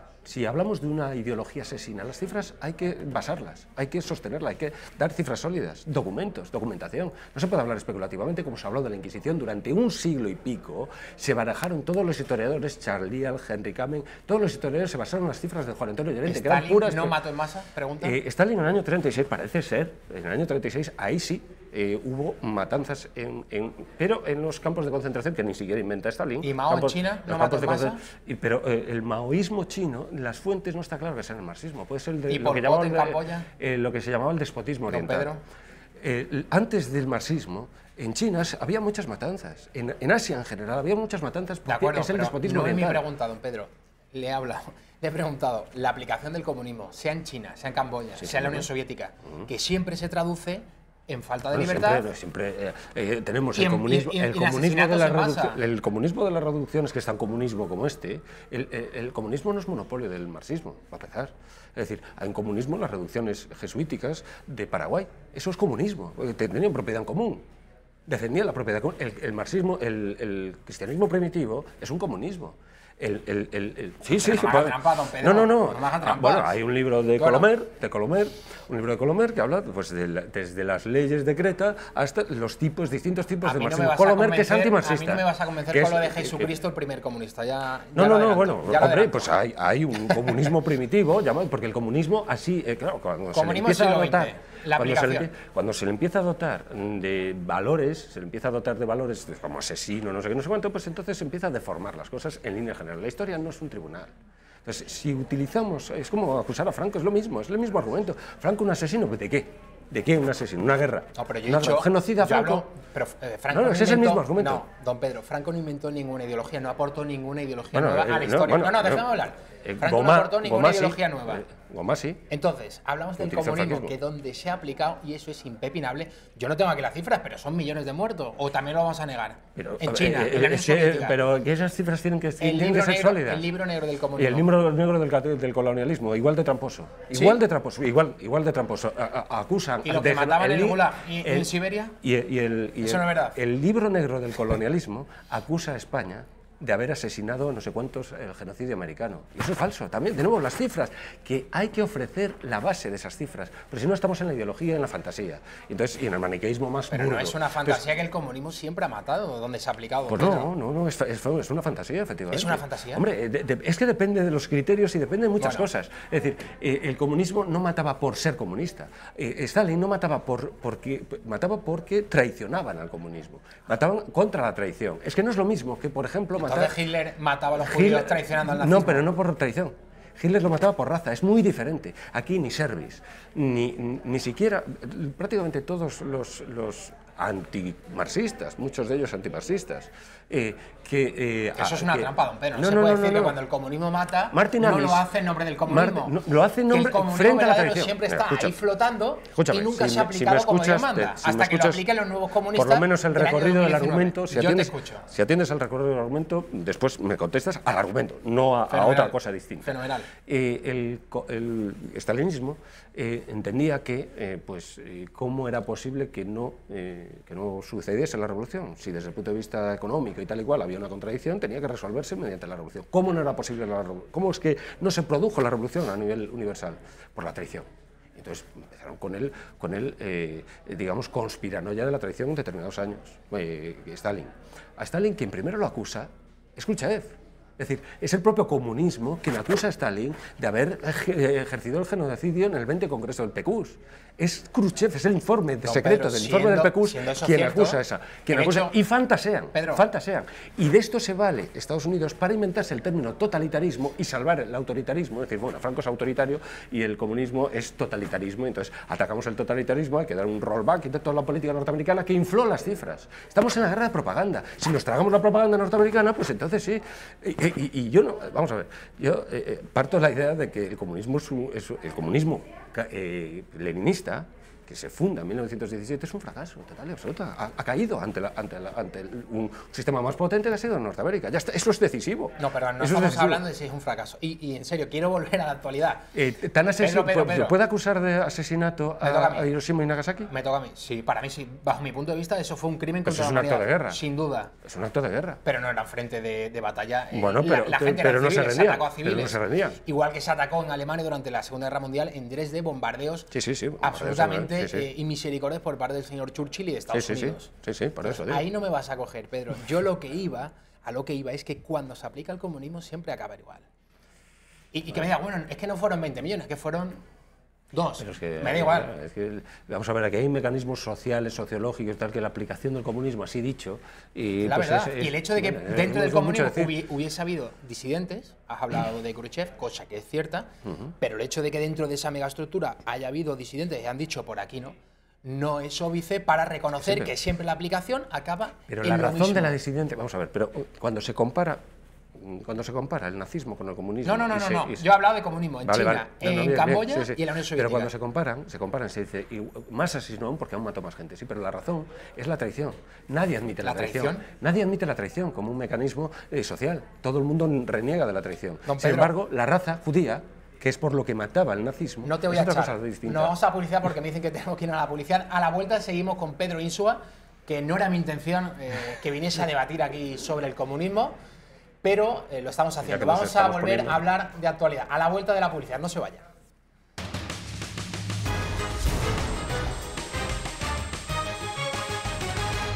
Hemos llegado a las manos durante la publicidad, pero bueno, nada grave, un par de puñetazos. Seguimos, Pedro Insua y un servidor en la redacción abierta de la tarde. Yo había tenido a Pedro Insua, pero como es profesor de filosofía, se me va de las ramas y al final hemos acabado hablando de la Unión Soviética, del comunismo, a propósito de unas declaraciones de Iván Espinosa de los Monteros, de Vox, en las que, bueno, arremetía contra el marxismo, decía que había que prohibir ideologías totalitarias. Sí. No vamos a seguir por ahí, vamos a ver ahora, me gustaría ver las declaraciones de Albert Rivera, un tanto inquietante. Se acusa a Ciudadanos, a Rivera, yo creo que con bastante razón, de que no tiene unas ideas fijas, de que cuando sale de Cataluña, que es donde está hecho estos últimos años una muy buena labor frente al nacionalismo catalán, frente al separatismo, Ciudadanos en los temas pues va dando bandazos, no tiene unas posiciones muy claras, muy definidas. Ahora ha dicho el señor Rivera que no vamos a echar a Pedro Sánchez de la Moncloa para que llegue el PP. Toda la campaña anterior estaba enfocada, vamos a echar a Sánchez. Ahora ya no es echar a Sánchez, porque si vamos a echar a Sánchez para que llegue Casado con el PP, pues eso no conviene. Vamos a verlo. Y os digo una cosa, es verdad, hay que echar a Sánchez, porque Sánchez es la culminación de esa España que no queremos, el fin de un trayecto de 40 años de bipartidismo que han agotado la paciencia de muchos españoles, que han dado alas a los separatistas, que han sacado provecho de gobiernos débiles o interesados. Pero también os digo una cosa, no podemos echar a Sánchez para que venga otra vez el PP. Porque claro, si tenemos a un presidente del Partido Popular que se ha comido todo esto que estamos diciendo, que no han hecho las reformas que había que hacer, que está diciendo otra vez que quiere pactar con los nacionalistas, ¿no? No lo entienden. O sea, que no, señor Casado, que el nacionalismo no es bueno y los constitucionalistas somos los malos, ¿no? El nacionalismo es la ideología que intenta dividir a los españoles. Ahí está Albert Rivera. Bueno, primero tengo que decir que la discusión que hemos tenido antes solo se puede tener en este medio. ¿Ah, sí? Realmente lo digo. Sí, es decir, una discusión en que una posición... Debate de ideas, que es lo que hay que dar, exactamente. ¿No? Y solo yo lo conozco así, el resto practican el sectarismo, o sea que y vaya esto por delante. Aquí están invitados, al menos en este programa, y yo creo que en el resto de la casa... Es la prueba, sí señor. Gente de todo tipo hay que decirlo así. Y entonces, sí, bueno, yo creo que a Ciudadanos desde el momento en que ha pretendido hacerle un, ¿cómo le llaman esto? Un cordón sanitario, ¿no? Frente a Vox, o sea, ha sido un error garrafal, porque claro, Vox tiene una razón política ahora mismo. Es decir, España está amenazada desde el punto de vista del separatismo. Está amenazada, es claramente amenazada. Antes se podía esconder esa amenaza, una amenaza más que conduce a un peligro de fragmentación. Es decir, desde un parlamento regional han legislado ya y han hecho una ley de desconexión. Están reclamándola. El presidente de la institución principal de esa región, que es la Generalitat, sigue en la línea de marcar los pasos de la ruta a seguir, la hoja de ruta, como dicen los cursis, marcada por el separatismo catalán. Entonces, siguen ahí. Entonces, ¿cuál es el partido que de manera completamente digamos, sólida, que no está haciendo movimientos extraños, está defendiendo un movimiento en sentido contrario al separatismo, pues es Vox. Lo siento. Ahora, que hay que tragarse determinadas ruedas de molino con Vox, también es verdad. Por ejemplo, esto de la prohibición del marxismo, eso es un error brutal. El insinuar la prohibición de una ideología... Es que no lo veo. Yo soy defensor de la prohibición del separatismo. Se pueden prohibir partidos, pero no ideologías, ¿no? Por el separatismo, no, pero el separatismo, la acción separatista, la ideología separatista, es una acción también. Entonces, el separatismo es una cosa muy diferente a cualquier tipo de ideología que contemple el Estado en su integridad. El marxismo, en sus distintas ramas, contemplan el Estado. Es decir, para transformar un Estado no capitalista, un Estado socialista, como quieras, pero se mantiene el Estado. Pero el separatismo amenaza al Estado y a la soberanía. Entonces, eso por esencia es ilegítimo, por esencia, porque estás poniendo en cuestión la propia soberanía de la cual se alimentan todas las instituciones del Estado. La propia fuentes de las instituciones políticas del Estado es la soberanía nacional. Si tú la pones en cuestión y si tú caminas a acciones políticas y la propia amenaza ya es una acción, que esto es otra cosa que sea... Es decir, te voy a matar, eso es una acción de amenaza. ¿Y qué pasa? ¿Que no es delito hasta que se consuma la acción de la amenaza? No, ya la acción, la amenaza ya es una acción delictiva, además recogida en el Código Penal. Entonces, en el Código Penal se recogen grupos, y esto Vox no lo termina de entender tampoco, a pesar de la beligerancia que tiene con esto. En el Código Penal se puede declarar asociaciones ilícitas. Hay, no sé qué artículos son, 500 y pico por ahí, que contempla asociaciones ilícitas cuando sus fines son ilícitos. Y los fines de los partidos separatistas son ilícitos. Podían, digamos, derivar a la consideración de esas asociaciones como asociaciones ilícitas. Si tú formas una asociación, hemos dicho antes que son partidos políticos son entidades privadas. Si tú montas una asociación, aquí tú y yo y los que estamos aquí en la redacción, para, por ejemplo, pues montamos un partido con la idea de que los rubios no pueden votar. Bueno, por caso, tú y yo somos morenos, pues los rubios no pueden votar. Eso es un fin ilícito, eso no lo contemplarían. Pues aquí se ha contemplado, se ha dejado hacer a partidos cuyos fines, que son la fragmentación del país, del territorio nacional, es decir, usurpar una parte del territorio al resto de españoles, además en nombre de la democracia, cosa completamente falsaria, se han dejado hacer, se ha despenalizado esa acción. Y es una acción que está recogida con el Código Penal, podría introducirse de nuevo, no se hace, nadie lo hace.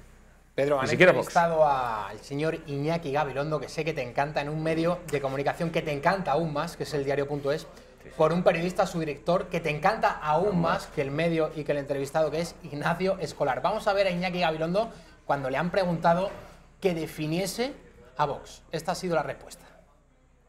¿Cómo calificarías a Vox? ¿Derecha, extrema derecha, ultraderecha? Bueno, para mí es el franquismo. Quiero decirte, yo no quiero entrar en planteamientos técnicos, que se lo dejo a los expertos en política, que ellos sabrán cómo se disecciona ese producto. Yo te digo que yo tenía 33 años cuando Franco se murió, es decir, viví 33 años de mi vida, casado y padre de 3 hijos, con Franco en mi cabeza, en mi corazón, en mi mundo, en mi alma, y esto es exactamente lo que yo quería, más o menos. Si tuviera que explicar en qué consiste esto, este pensamiento ultraespañolista, ultracentralista, basado en estos principios de patria, Dios, España, los viejos valores, eso, ponle el color que tú quieras, es el franquismo. Para mí me huele perfectamente, me resulta absolutamente reconocible. O sea, me rejuvenece, me devuelve a mi infancia, a mi juventud, porque es exactamente eso, es exactamente lo que nos quisimos quitar de encima. Hombre, si hay alguien que sabe de franquismo es el señor Gabilondo, que en su dilatada carrera periodística tuvo un micrófono delante de la cadena SER y otro de la COPE cuando Franco aún estaba vivito y coleando. No recuerdo yo que el señor Gabilondo lanzase peroratas contra el caudillo, ni contra la dictadura, y tampoco contra el heteropatriarcado. El otro día veíamos también en su videoblog del diario El País, arremetiendo contra el machismo, el heteropatriarcado. Y a mí la verdad que me sorprendió mucho. Digo, bueno, este señor que tenía un micrófono ya delante cuando Franco estaba vivo, digo, debe ser que en aquella sociedad española no había machismo por ningún lado, que lo acaba ahora de descubrir el señor Gabilondo en el año 2019. No, sí, se siente rejuvenecido, claro, contra Franco vivíamos mejor. Es esto, como no tienen un discurso nacional, pues entonces tienen que recuperar el maniqueísmo y el tirano y tal, siempre está ahí, siempre España está amenazada por es un mal endogámico o algo así, endémico para España, es la idea que tienen. La derecha es un mal endémico en España, entonces estos nos van a librar en su progresismo de la derecha, que es endémica, que siempre vuelve y siempre regresa y tal. Esto es lo que creen en ellos porque no tienen otra cosa que decir. Esta es la ruina en la que estamos, en la que está esta gente, vamos, por supuesto, en la que está esta gente, es ruin, es miserable, es gente miserable. Es decir, ¿qué tiene que ver Vox con el franquismo? Si es que ya el hecho de ser un partido político niega el franquismo. El franquismo prohibió las asociaciones políticas. El franquismo entendía que los mecanismos de representación popular eran el sindicato, el municipio y la familia. Eso no es Vox. Vox no recupera eso, ¿no? Vox se presenta como un partido político, por lo cual ya está negando el franquismo, ya, porque yo creo que ese es el elemento más que nos distrae. La transición tiene muchos elementos del franquismo, la propia monarquía, una continuidad, etcétera, hay muchas continuidades, pero la desconexión máxima, yo creo, está en el artículo 6 de la Constitución, que vino con la legalización de los partidos políticos, la ley de asociaciones políticas del año 76, que después dio paso a las primeras elecciones del año 77. Eso es la negación del franquismo, es la negación más clara. El resto son más o menos continuidades como todo sistema, es decir, incluso el franquismo hay cierta continuidad con respecto a la República en algunas cosas, en algunas cuestiones económicas, en algunos planes que tenían en la República se continuaron durante el franquismo, etcétera, etcétera. Entonces, la propia educación universal, la universalización de la enseñanza, eso lo llevó a cabo finalmente, efectivamente, el franquismo. Eso también se olvidan. Pedro. La ley de Villar-Palasí del año 70. Una mala noticia que tenemos que lamentar: un policía antidisturbios ha sido agredido en Melilla. Bueno, los agresores, un menor de edad y otro de 18 años. Aquí estamos viendo la foto de ese policía, agente antidisturbios de la Policía Nacional. Bueno, hablamos también hace un rato de esa manifestación que tenía lugar el sábado en Madrid, una manifestación convocada por ANC y Òmnium Cultural, por el separatismo catalán, las esteladas campando a sus anchas por la Castellana, la plaza de Cibeles. Veíamos también banderas de izquierda castellana, ¿no?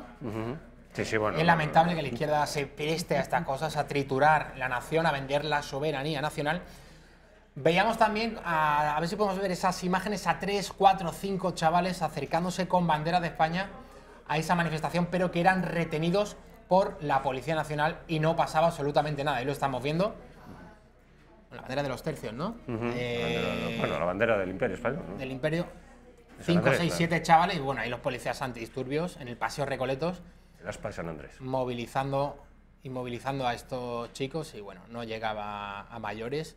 A mí la verdad que me sorprende. Esto si hubiera sucedido en menor escala, digo, en Barcelona o en cualquier otro punto de Cataluña, hubiéramos visto seguramente algún tipo de ataque. Sí, lo hemos visto, no hace falta que ni imaginarlo, ya lo hemos visto varias veces, ¿no? Eso es. Entonces, pues claro, porque efectivamente esta paradoja en la que se mueve, ¿no? Dicen, no, están en la cárcel por sus ideas, pues todos esos tendrían que ir a la cárcel, como que pues, se puede manifestar donde han logrado los permisos para manifestarse en favor de, porque han tenido permiso, porque si no, no podrían estar en la calle así, con una vigilancia policial y demás, permitido por el ayuntamiento. Han tenido sus permisos para hacer eso, entonces, ¿dónde está la prohibición de manifestar sus ideas? En ningún sitio. Es una propia fantasía que se alimenta del puro resentimiento en el que están. Es decir, necesitan pues, la opresión y si no la hay, pues se la inventan. Y entonces, para justificar su discurso. Vamos a ver ahora las reacciones de Torra, de Rufián y de otros líderes separatistas que acudían a esa manifestación separatista el sábado en Madrid. Vamos a verlo. Escucha España este grito de libertad. Escucha España estos gritos de independencia. Escucha España que no hay lucha pequeña por los derechos civiles ni viajes largos para los derechos de autodeterminación. Escucha España y aprovecha esta ocasión. Mírate, estúdiate, mira en qué has fallado España para que tanta gente esté apelando a ese derecho a la autodeterminación. Para denunciar este juicio, para denunciar el juicio farsa, mentira que se está produciendo en el Tribunal Supremo, que está acusando el ejercicio legítimo de los derechos y libertades fundamentales.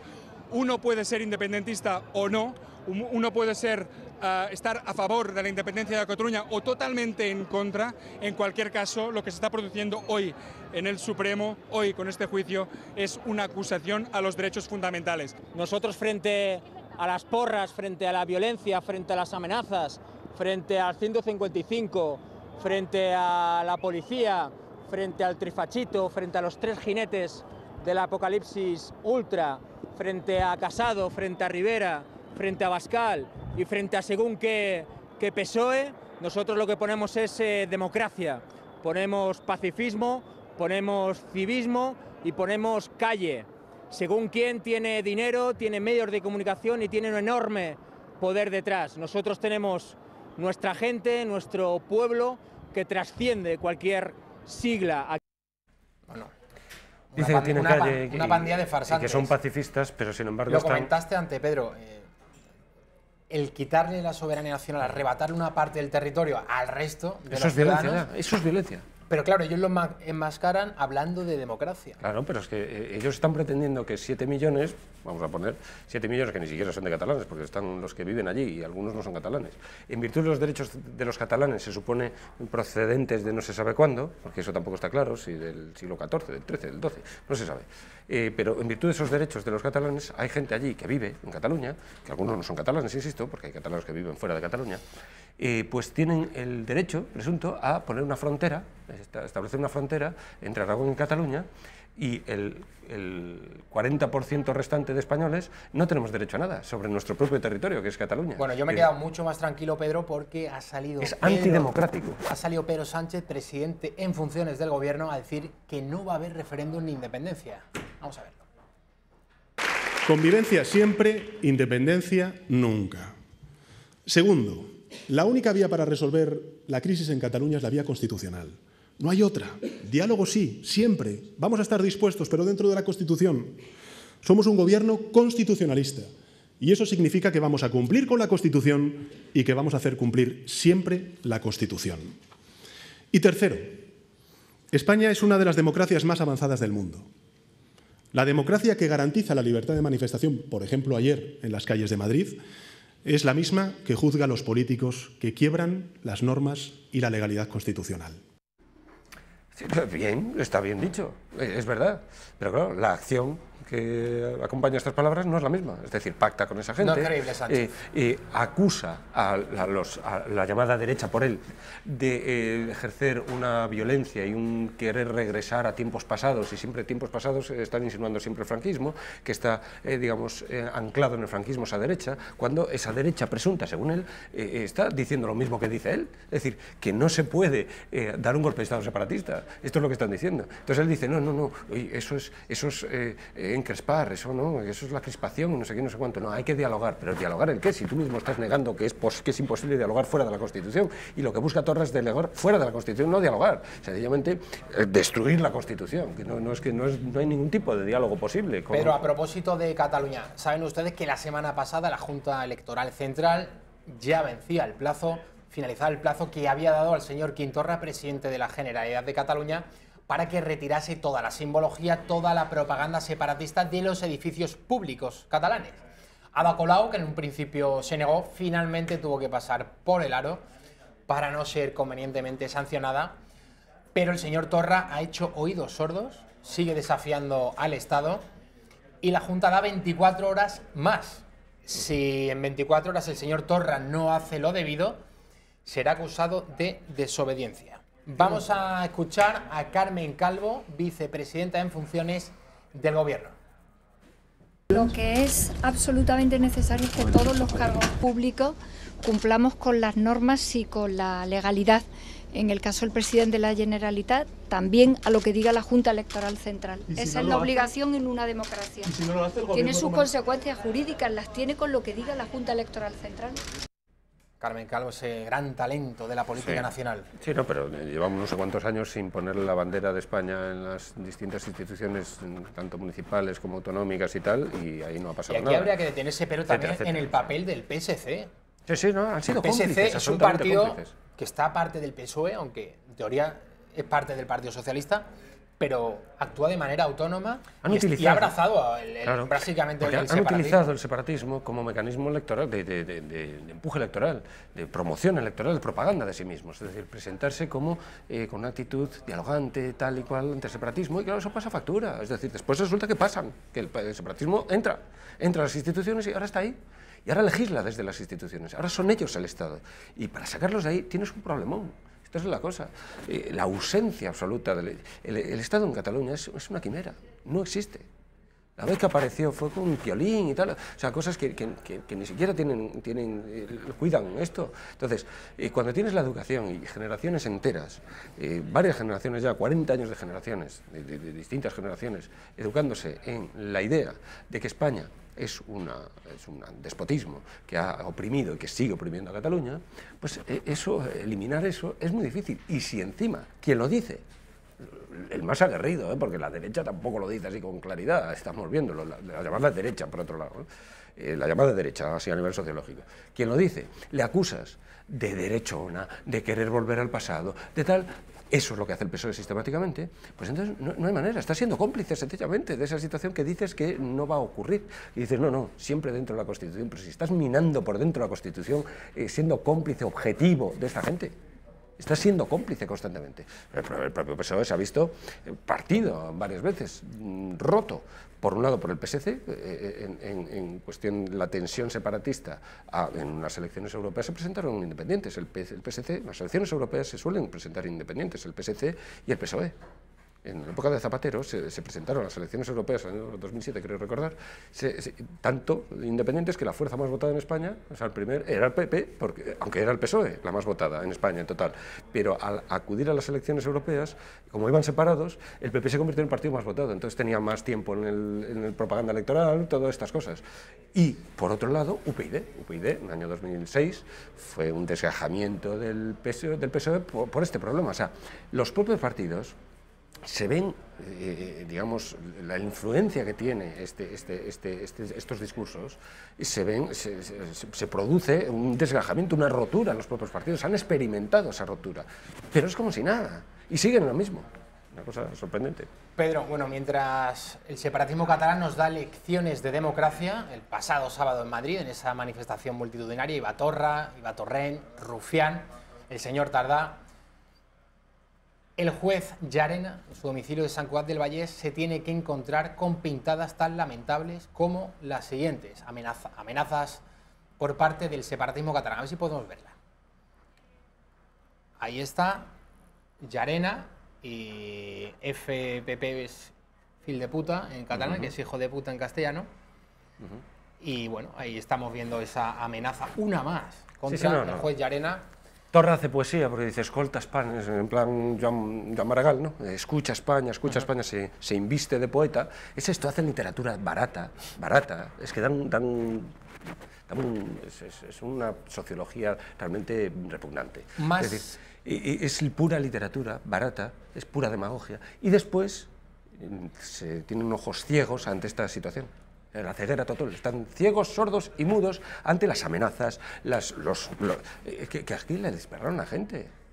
General Santos tiene un tiro en la pierna. Es decir, el nacionalismo catalán sí ha actuado de manera terrorista. Todo nacionalismo siempre desemboca en terrorismo. Hombre, claro, porque quieren aterrorizar a la población para torcer sobre Cataluña, además de esas amenazas contra Llarena en su domicilio en Sant Cugat del Vallès, tenemos que seguir lamentando casos de adoctrinamiento en la escuela.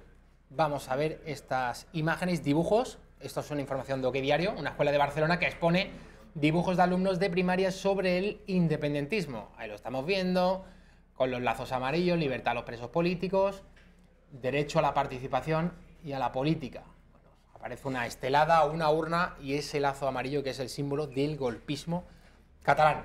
Hasta que este tipo de cosas no se corrijan en la educación, tenemos peligro. La educación Cataluña, Pedro. Es clave. Ellos lo vieron claro, el nacionalismo catalán vio claro que el nacionalismo, la educación era Las nuevas generaciones son animalitos. Los niños son animalitos de 2 años moldeables, perfectamente moldeables. A partir de 2 años empiezan a hablar, entonces nacen mudos y prácticamente ciegos porque no ven, ¿no? Los niños, o sea, no tienen, lo único que saben es mamar, ¿no? Entonces, a partir de ahí, eso es muy moldeable. Aquello que decía Watson, el fundador del conductismo, ¿no? Dadme una docena de hombres y haréis 6 delincuentes y 6 santos, ¿no? Por el sistema educativo, a base de reforzamiento. Aquí funcionamos como Pablo, con los perrillos, pues lo mismo, ¿no? Entonces, la educación es clave, es la institución clave, porque, esto ya desde Platón, ¿no? Por ahí se canalizan las nuevas generaciones, y entonces la nación, sobre todo, los nacidos. Y cuando los nacidos están en manos, los recién nacidos están en manos una educación obligatoria, etcétera, en manos de las instituciones ya separatistas, pues entonces una escuela completamente volcada al separatismo, pues entonces eso es muy difícil de neutralizar después. Tienes que meter a la policía, tienes que unas consecuencias que, es decir, hay unos 2 millones, no se sabe cuántos, pero mucha gente en Cataluña, mucha gente. Y Cataluña tiene tantas razones para el separatismo como Extremadura. Es decir, ninguna. Es decir, es tan española Cataluña como Extremadura. Es que muchas veces hay cierta inconsciencia ya que se dice, no, bueno, Cataluña es distinto. Nada, nada. No hay ninguna diferencia. Pablo Casado, que habla de plebiscito, las próximas elecciones generales el 28 de abril. A propósito de Torra, vamos a verlo. Y el plebiscito del 28 de abril, en el que sí que votamos todos los españoles, en el que se puede plantear como un referéndum, es muy claro. La pregunta es, ¿queremos que Torra siga mandando en toda España a través de un gobierno Frankenstein de Sánchez? ¿O queremos que haya una alternativa liderada por el Partido Popular que nunca va a pactar con independentistas, ni con los comunistas de Podemos, ni con los batasunos de Otegi, amigos del terrorista de Terra Llure, que ayer se manifestaba en Madrid con la pancarta del independentismo reivindicando a Terra Llure?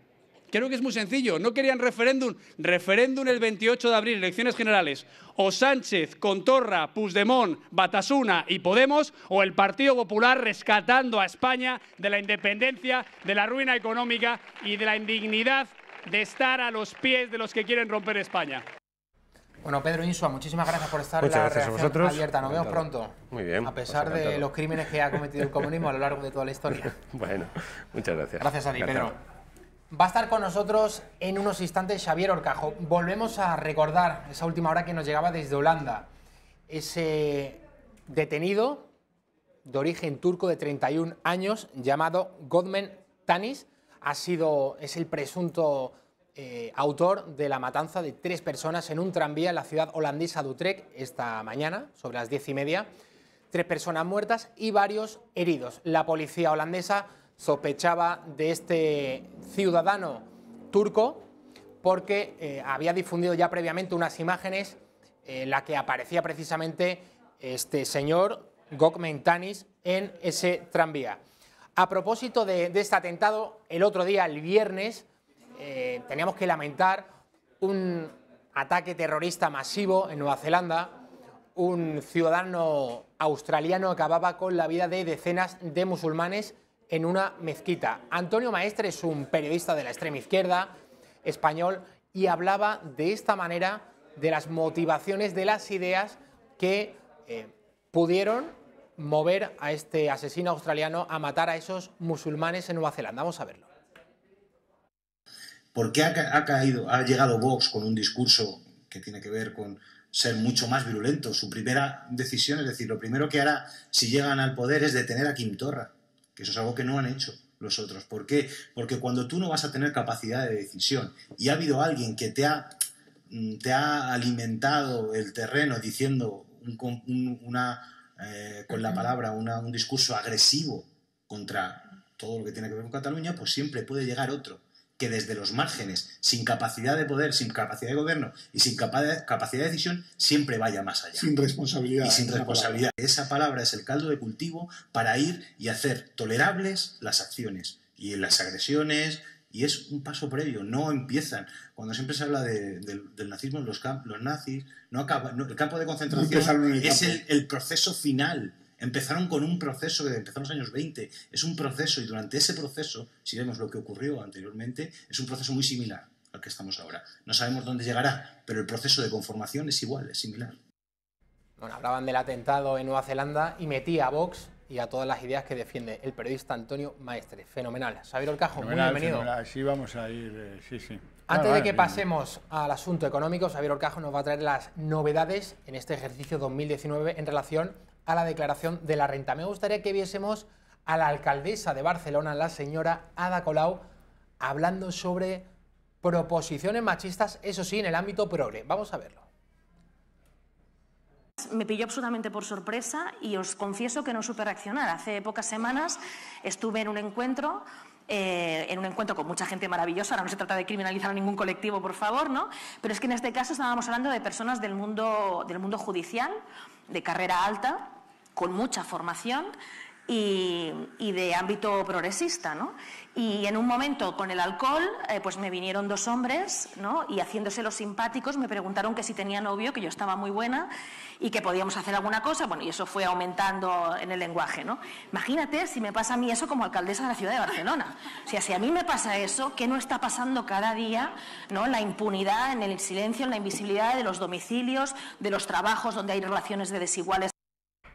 O sea, a mí lo que me llama la atención de todo lo que ha dicho Ada Colau es que en el ámbito progresista, en un encuentro con jueces, de carrera alta, es la que se hace arriba, haya en los pisos altos de la facultad. Haya machismo. Yo no voy a comentar la cuestión personal. No haga usted ni caso porque yo la conozco y es muy mentirosa. ¿Sí? Sí. No hubo, No ¿crees que no hubo dos hombres que me cuesta creer eso? Que le hicieron proposiciones indecentes? Me cuesta creerlo, sí. Le dijeron muy guapa, además, ¿eh? Muy buena. Ah, que está muy buena. No cambie usted los términos porque... Bueno, es lo mismo, ¿no? No lo afine, déjelo en lo burdo y... Bueno, espero que deje de ser alcaldesa pronto. Cambiando... Que le vaya muy bien con los hombres. ¿Xavier Horcajo de Barcelona? Sí, señor.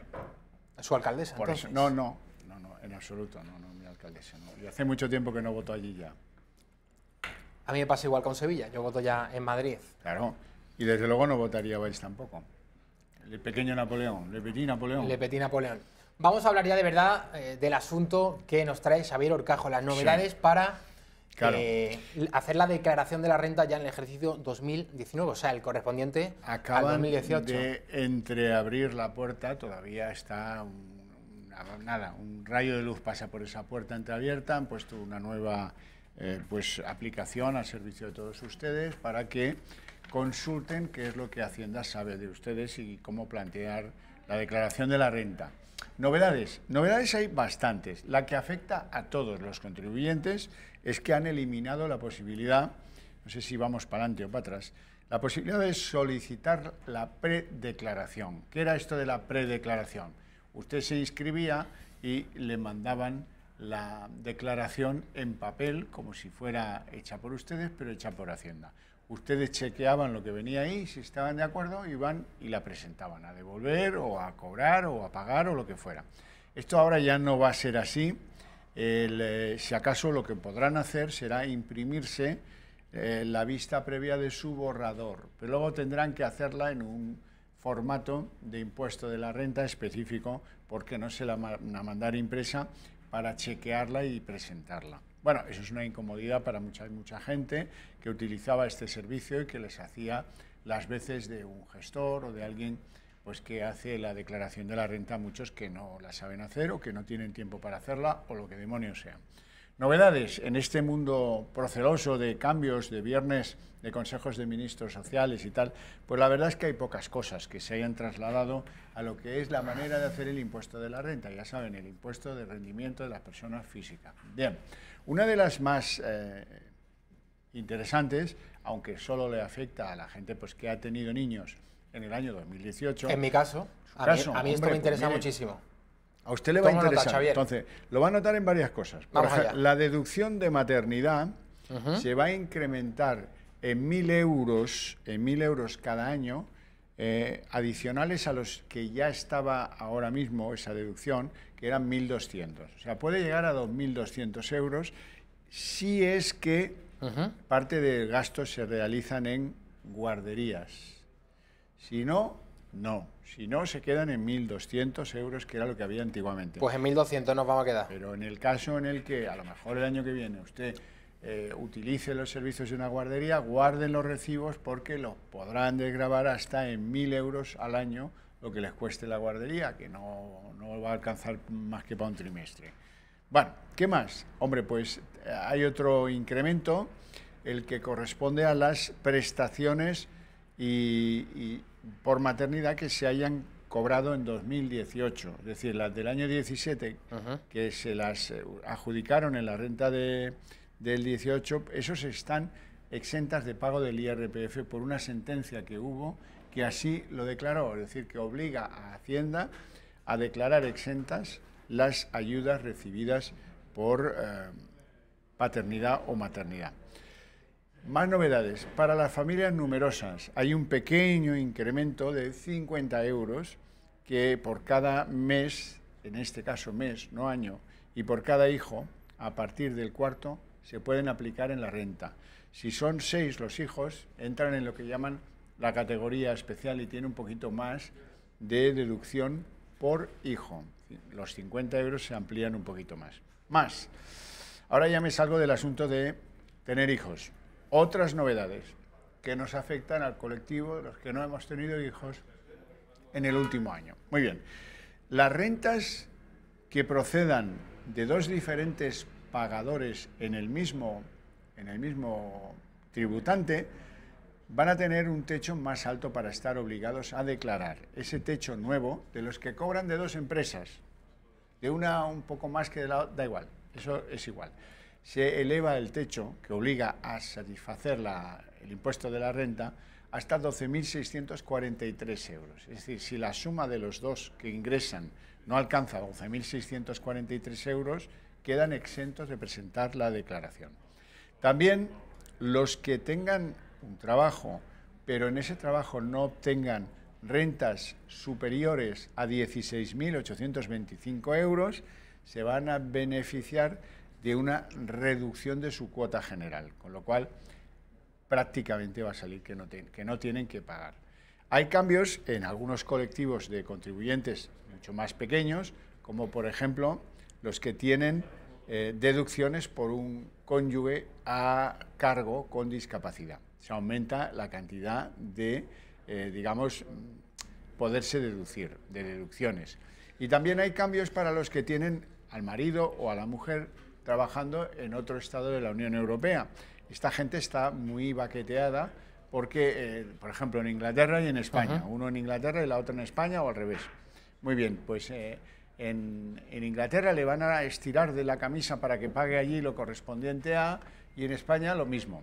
Y ahora de lo que parece que se trata es de que tendrán derecho a equiparar con el criterio de España. Es decir, que lo que hayan pagado allí y demás, aquí lo van a poner de traer y van a... El objeto es que el contribuyente sienta que paga lo mismo que si estuviera declarando en España, aunque lo haga fuera. Por eso hay esta nueva compensación. Y estas son las grandes novedades del impuesto de la renta de este año. Pues Xavier Ocajo, muchísimas gracias. He tomado nota con mucha atención sobre el asunto de la maternidad. Pueda deducirse 1.000 euritos que no hay guardería, de momento no hay guardería. Bueno. Xavier Ocajo, muchísimas gracias. Nos vamos a la publicidad. Va a estar a la vuelta con nosotros Julio Llorente para hablarnos de la manifestación de la huelga contra el cambio climático que se produjo el viernes en Madrid. No se lo pierdan. Vosotros, porque no os veo con... A ti no. A mí no, pero no os veo con lazo ni nada. Sois de la izquierda, no somos perros como tú. Por eso no llevamos lazo. Vale, yo soy un perro. Vamos. Pues está bien que en una manifestación como esta haya gente como tú. Y un provocador. Sí. Un provocador y un mercenario. Son de hipereconomía. Sí. Si son fascistas, o sea, no sé, ni... Pues no queremos un país con fachas. ¿Quién me pegó a mí? Yo no, ¿Quién me pegó a mí? Algunos seguro. Me encanta que nos des la oportunidad de tener voz con vuestra cadena. Os lo agradecemos. Mira cómo me dejas. No es delito, que sí que es delito asesinar. ¡Ay, que me verga! ¡Sastre! ¿Quieres aquí? ¡Sastre!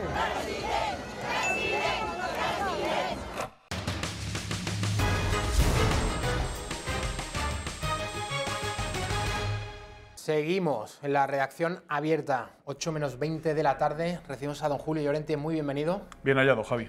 ¿Vas a salvar el mundo, Julio?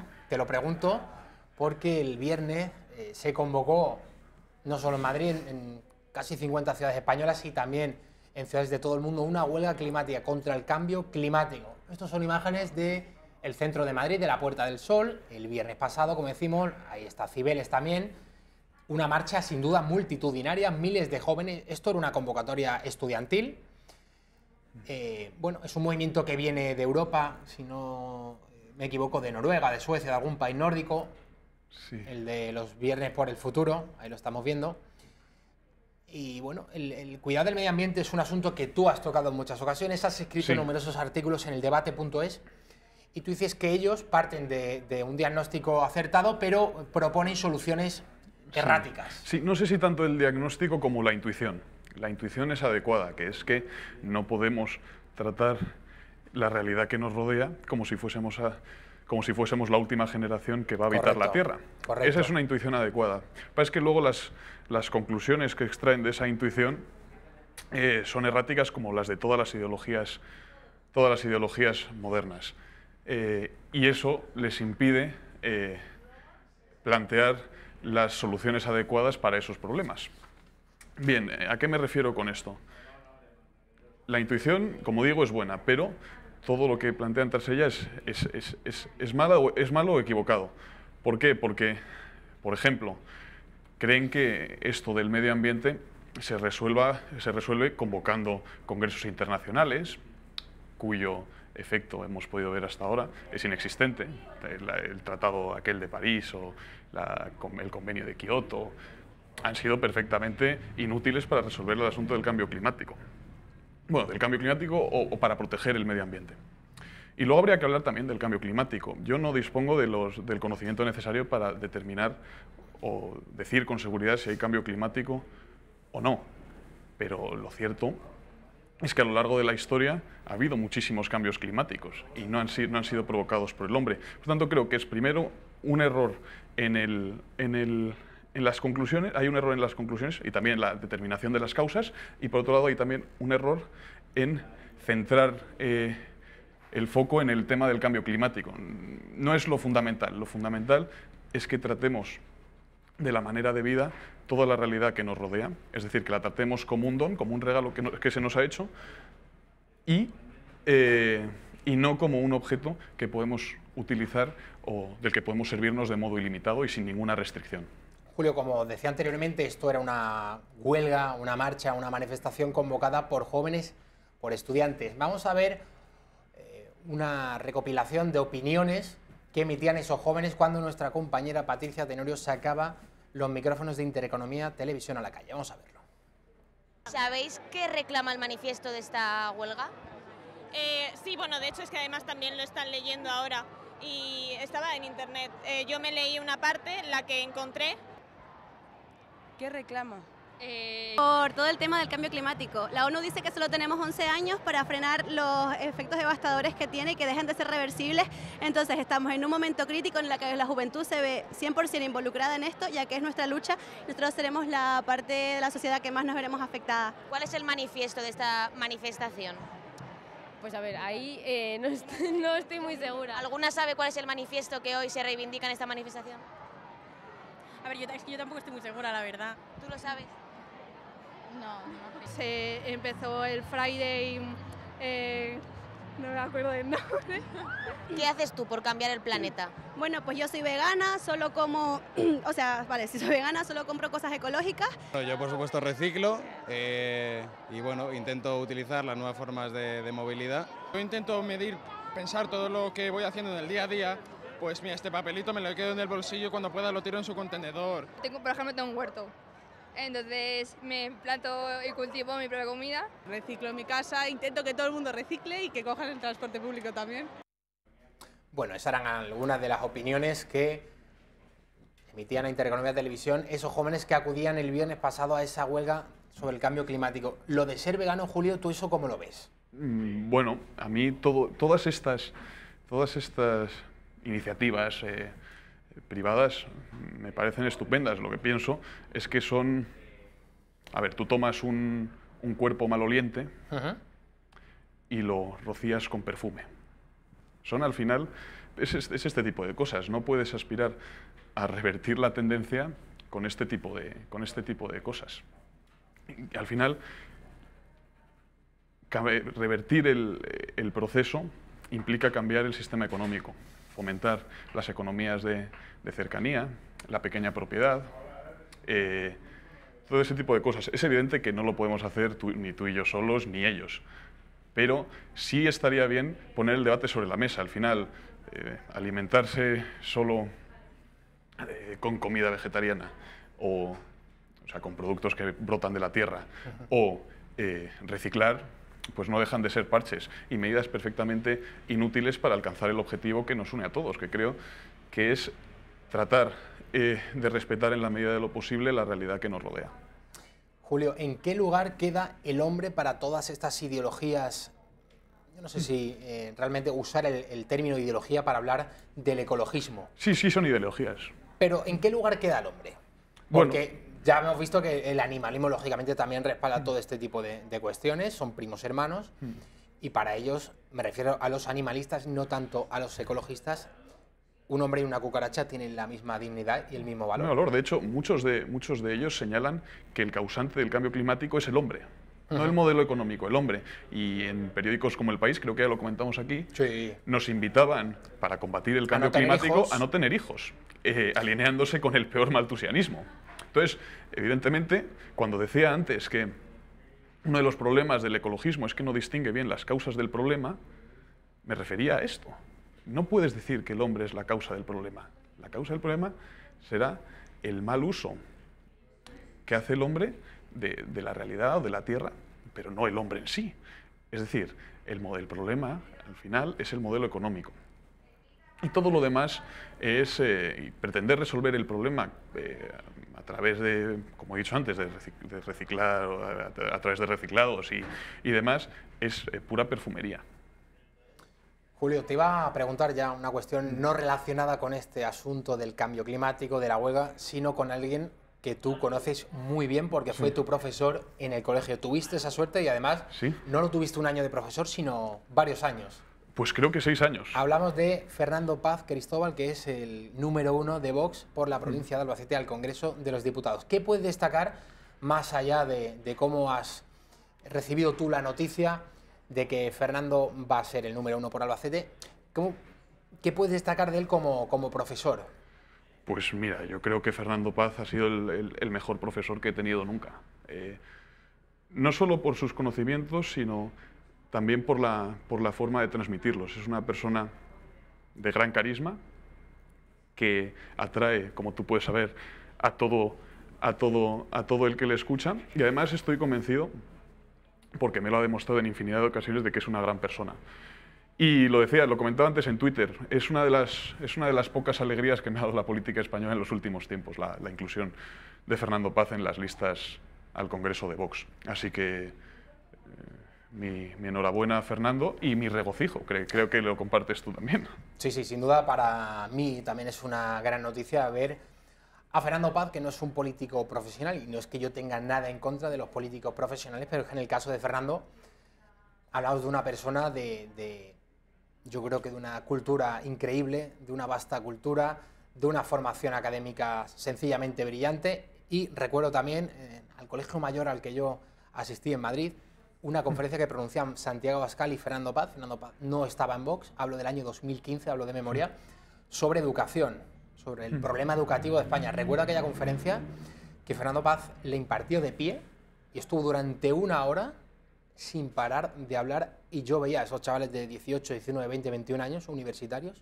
como todos estaban con los ojos abiertos, encandilados, como platos, encandilados o nubilados, sobre todo porque venía acompañado de Abascal, de un partido Vox que en 2015 era un partido minoritario, que el 80 al 90% de los que estaban allí asistiendo a esa charla no eran simpatizantes de Vox, y cuando acabó la conferencia recuerdo perfectamente cómo hablaban maravillas de Fernando, también lógicamente de Santiago, pero bueno, estamos hablando de Fernando, que es el caso que nos ocupa. Sí, a mí me han dolido especialmente determinadas acusaciones que he visto en Twitter de gente diciendo que Fernando Paz es un negacionista, que niega el Holocausto, caricaturizando a Fernando como si fuese un historiador de pandereta, y me parecen, como te digo, acusaciones verdaderamente inicuas y malintencionadas. Para saber que Fernando Paz no es un negacionista del Holocausto ni un historiador de pandereta, basta con abrir su libro Nuremberg, juicio al nazismo. Un libro sencillamente magistral y muy recomendable. Muy recomendable, y en el que se ve precisamente que todas estas acusaciones son falsas. Pero bueno, Twitter es una cochiquera, y los cerdos refocilan en ella. Lo que pasa en Twitter no es representativo de la sociedad, a Dios gracias.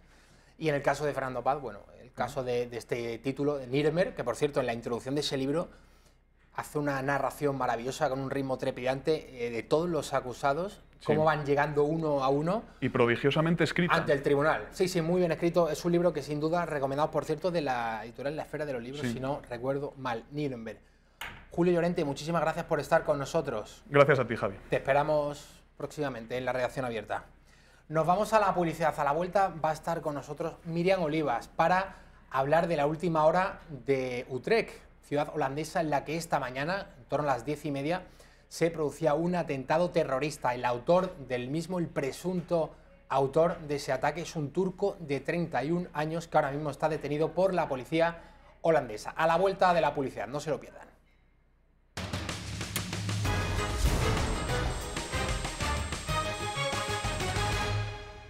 Seguimos en la redacción abierta, ya muy cerquita del final. Son las 8 menos 4 minutos. Míriam Olivas, muy bienvenida. Muchas gracias, Javi. Buenas noches.